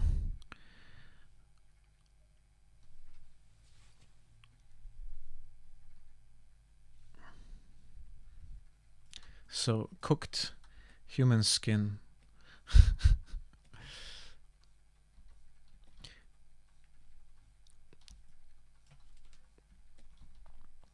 It's actually super interesting to read up upon how leather is prepared to be durable and sturdy, because otherwise it would just rot. You know, it's basically skin or a skin layer.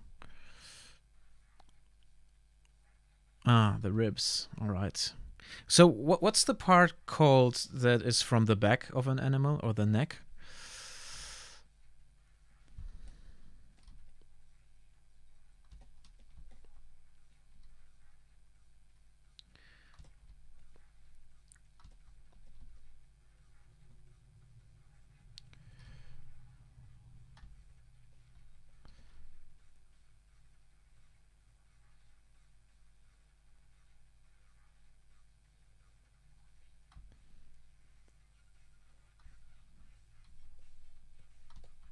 Chop.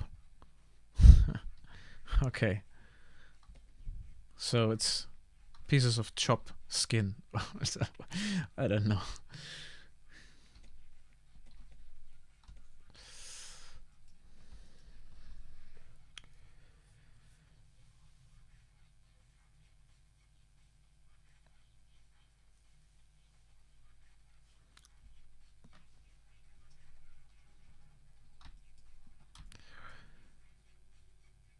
Filet.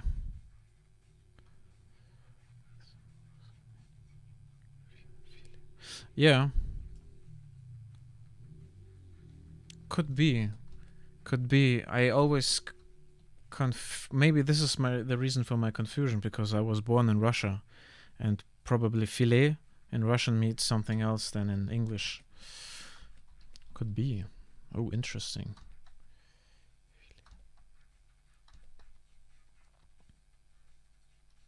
Yeah. All right.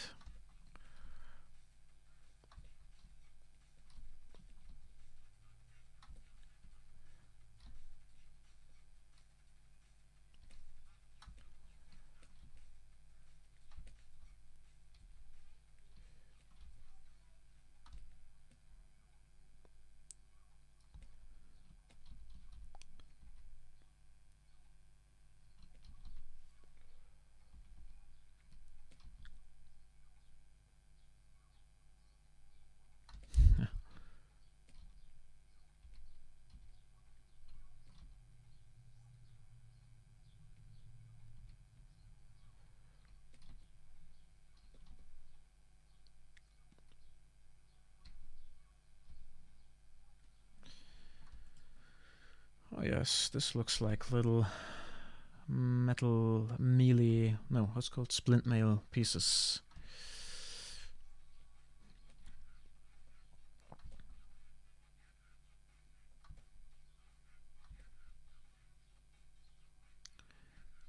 I am satisfied with this image now.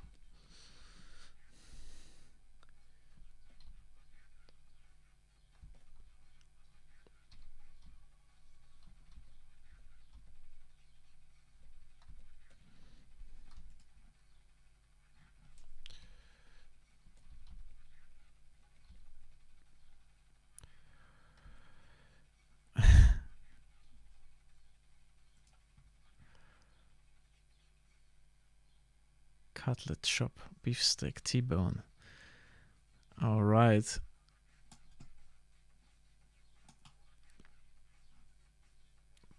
Tack chisel.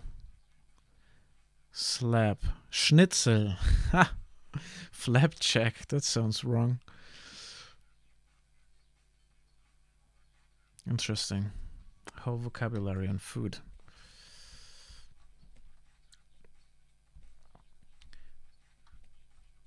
Rump.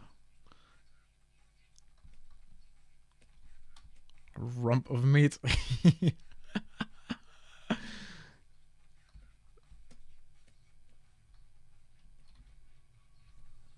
Definitely has a funny ring to it.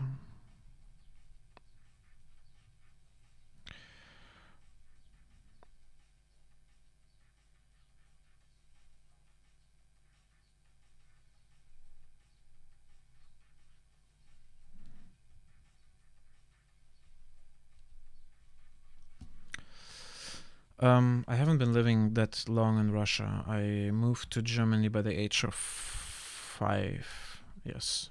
So I can speak Russian. I can read it, but it's far away from being perfect.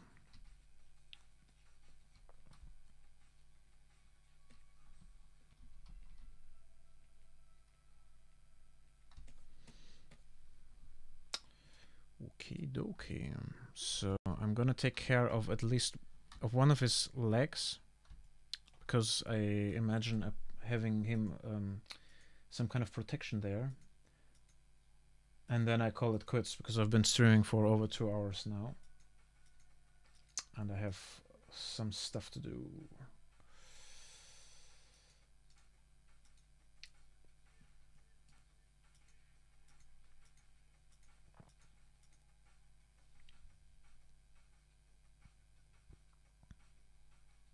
Absolutely. In my opinion, Russia is as far away culturally from Europe like as the Middle East. It's a very different mentality. And it has to do with the history, with the past. It has to do with the size of the country. There are many factors that play a role. Crap.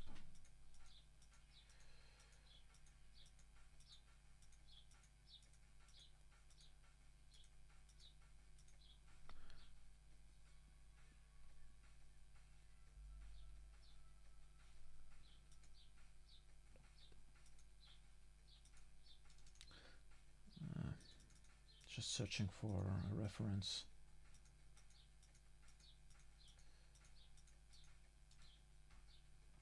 All right, there we go.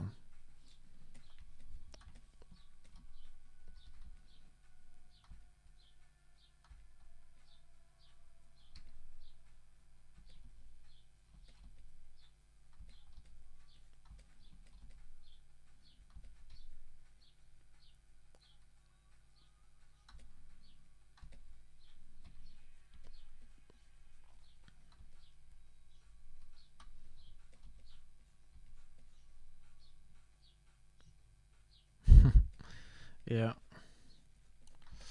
Well, I personally, I'm not the best advocate for Russian culture, I would say, because I'm a little bit torn between cultures anyway. I moved with the age of 5 to Germany, and this is a very different mentality, but I still have a Russian-style upbringing, and this always was a cause for conflicts for me, because I didn't understand why people here were so different with things than my parents, for instance.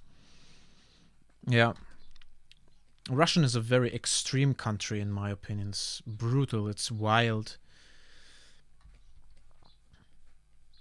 And the best example I have, so you can convince yourself, are the dashcam videos in the net. So I think I've talked about this before. When you have an accident here in Germany, let's say a car accident, it's all drama. People are like, oh my god, something happened. You know, they're all like, is he all right? Oh gosh, blah, blah, blah. But in Russia, if you see, they have dash cams in the cars for the car insurance, so they record everything that's happening. And if there is an accident where, you know, I don't know, people's heads get chopped off, they're like, oh, they have been an accident. Maybe we should call the police or try to drive around it, you know, like super, super weird reaction that for me shows a lot about how they value life and what kind of perspective they have on life.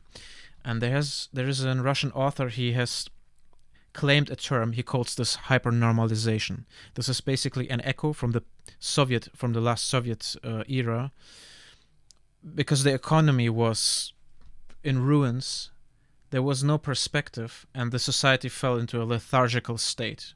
And they didn't really care what happened to them or their friends. And this kind of lethargy still echoes on in the Russian society, in my opinion. Yeah, I can imagine that it's similar to India. That might be true. I've never been there, so I can't confirm.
Yeah. It sounds very Russian to me. There is a drug in Russia, maybe you've heard of it. It's called crocodile. It's basically the Russian equivalent for crystal meth. And it's being made next to the border of Afghanistan, I think. And it's a very, very unpure drug, so it doesn't matter where you inject it, you will have big repercussions if you take it. And people do it because they're bored. They have nothing else to do. They don't have a perspective. They're not interested in anything. And it's super weird to see what people do out of boredom.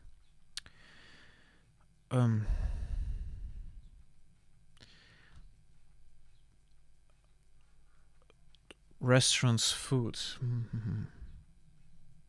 Yeah.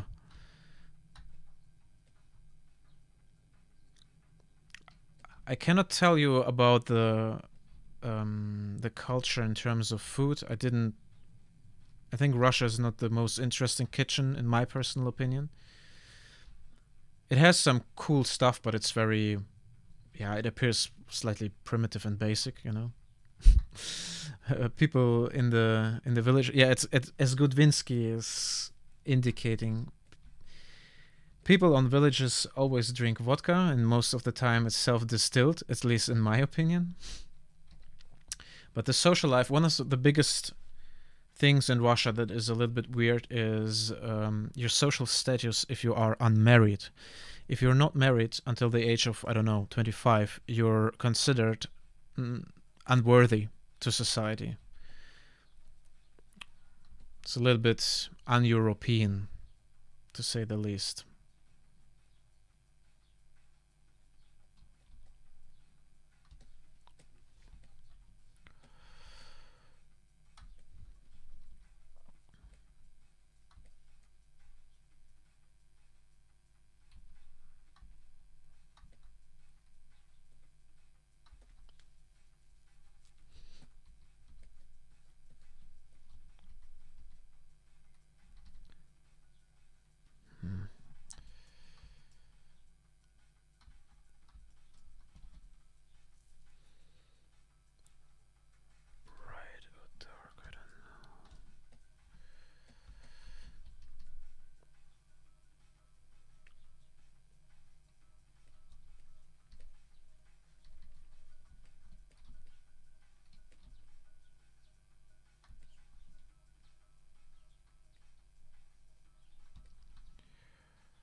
Oh, yeah, seems to be a rather conservative attitude. I mean, it's so funny. I live in Berlin, and Berlin is, well, it has its weird sides. in terms of mentality, but people are trying to find themselves. You know, they try to find what's good for them, and it might be a non-conservative lifestyle. You know, but how should I say?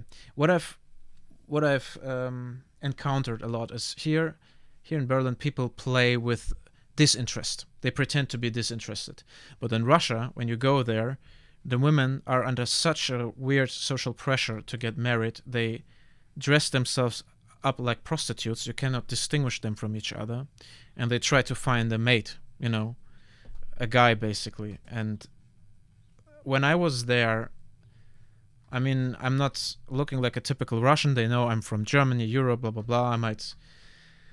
I might have the appearance of being wealthy or something like this. They were all over me, and it was such a weird contrast compared to Berlin. Man, it felt unreal at points.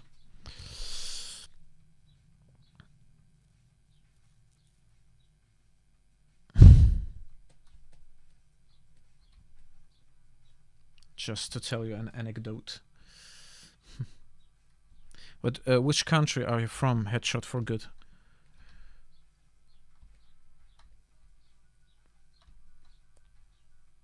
Yeah, well, if they are young, and you don't look like your only hobbies are fishing and drinking alcohol, yes, you might have good chances. At least several years back it was the case.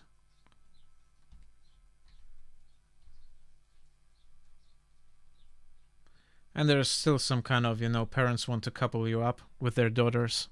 Oh, Romania, I see. Yeah, well, Romania has also some kind of Slavic impact, so I imagine there will be parallels.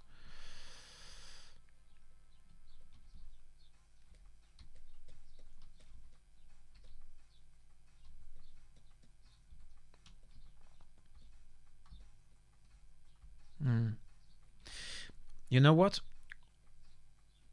Maybe you can tell me something about this. I'm under the impression that from the Eastern Bloc, well, Romania, Poland, Ukraine, Czechoslovakia, they are still a little bit more behind in terms of development from Central Europe. And if I were there and I had some money, I would go to the capital and try to create a startup scene, or, you know, some art scene or something like this, because I still have the impression that it's still cheap to live there, cheaper than like Berlin, for instance. But there isn't the potential hasn't been completely used up for, you know, startup scenes and things like this. Maybe you have some insight on that.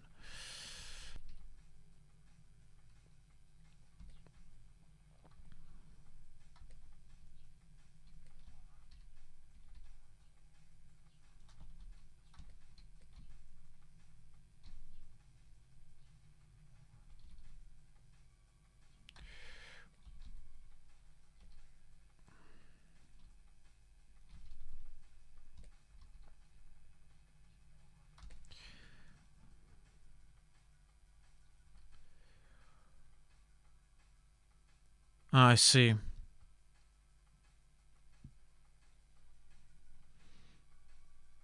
Bucharest. Yes. Because there is also already an established scene and infrastructure, you mean?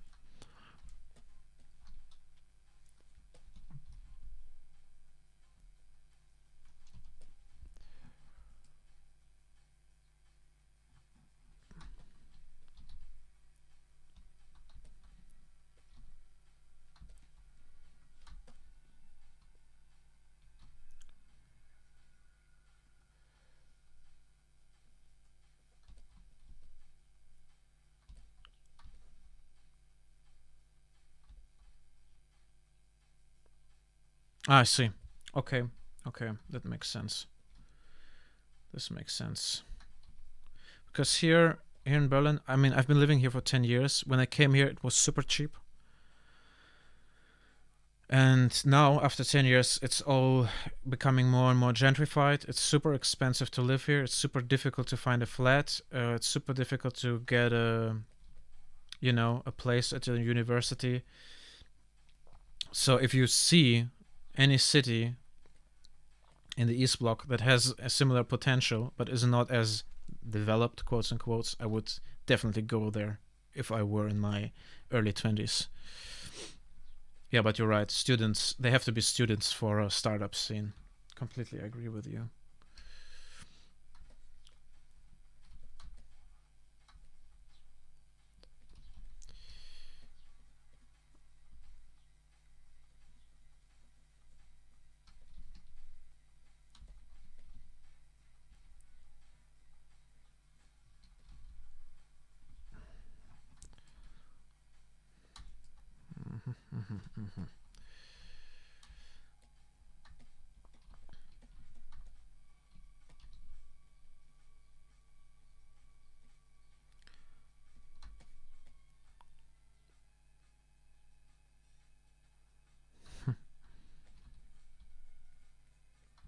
I hope you get a chance. I really do.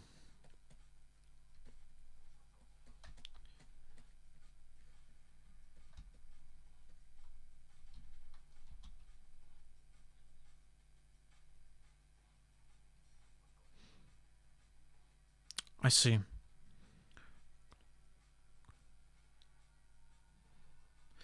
Yeah, man.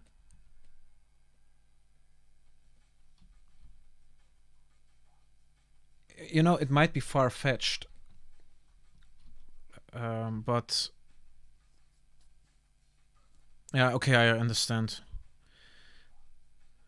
I'm just thinking about things like accelerators and startup parks. This is stuff you can actually push yourself as a single individual.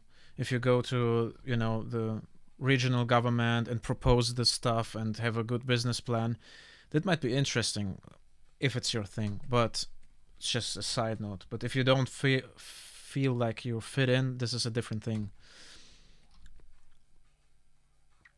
I mean, I don't know you, but I can just tell you one little anecdote. I was growing up in a village in Germany, and I absolutely didn't fit in. And I moved to Berlin because I thought, yeah, there are gonna be people as crazy as me. And after a couple of years, I realized, shit, the people they're not crazy as me. They're way crazier than I am, and not in a positive sense. And it took me several years to, you know, understand how Berlin works, and I was very idealistic, and this was how should I say? It was some pain involved, some growing pain to understand that my ideals can't be met by this city.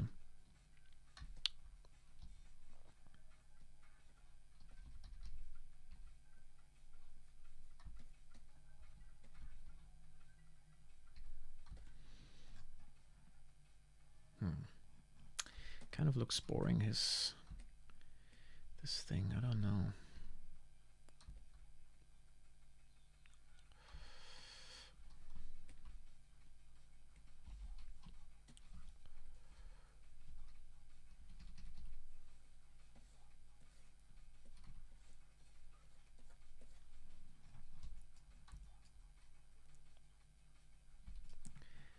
Better.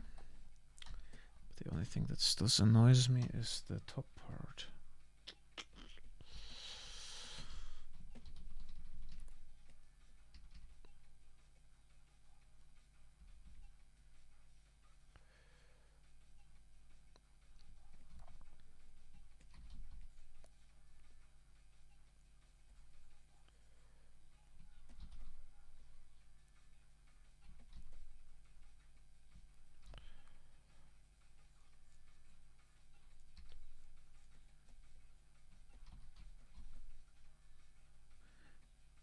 Maybe give it a more interesting shape.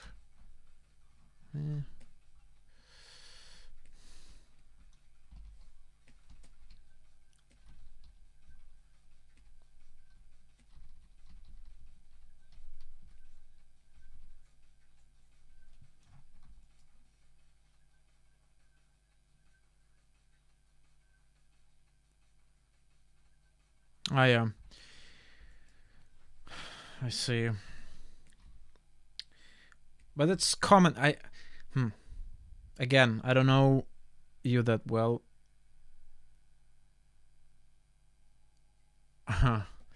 But you will always have some degree of mockery. I mean, this is a typical human trait, isn't it? If you have ideas and visions, people will tell you, that's not possible, just because they project their own misery on you. So this might also happen in a big city. It depends a lot on the individuals. But, you know, I'm not telling you what to do. I'm just reflecting upon this desire of you, which is totally understandable. Oops.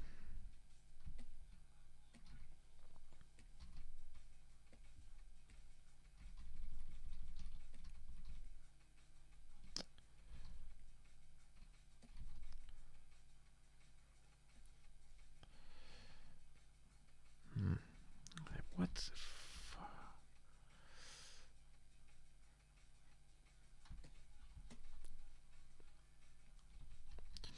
All right.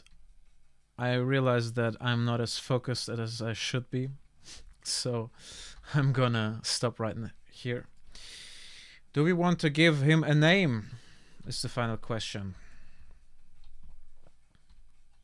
Suggestions? Yeah.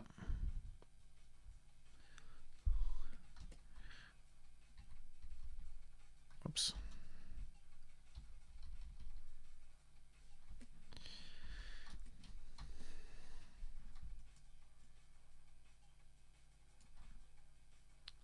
Hormack. Yeah, man. He definitely is the CEO of a meat company. I like it.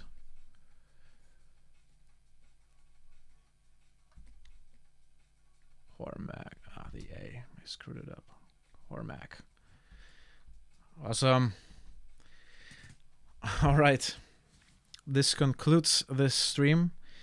I will be streaming next Saturday, 4 p.m. Central European Time. I might finish up the stewed and then continue with the next creature. I'm not sure. I'm thinking about making a woman or some kind of animal. Vatrai is also nice, but yeah, I like it too. But I think Vatrai sounds for me more like an eloquent orc. This one is just a piece of slobby meat that walks around.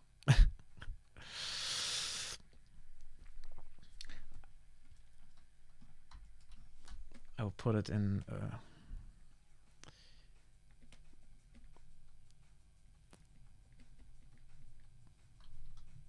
without an L. Waifu. Yeah. Okay, thank you very much. Thank you, Rosh. Thank you everyone else for their communication and the interesting topics. So I wish everyone a nice and successful weekend, a good start in the week, health, prosperity, success. Thank you for the follow. Yeah, and basically all the best. Until next time, peace out.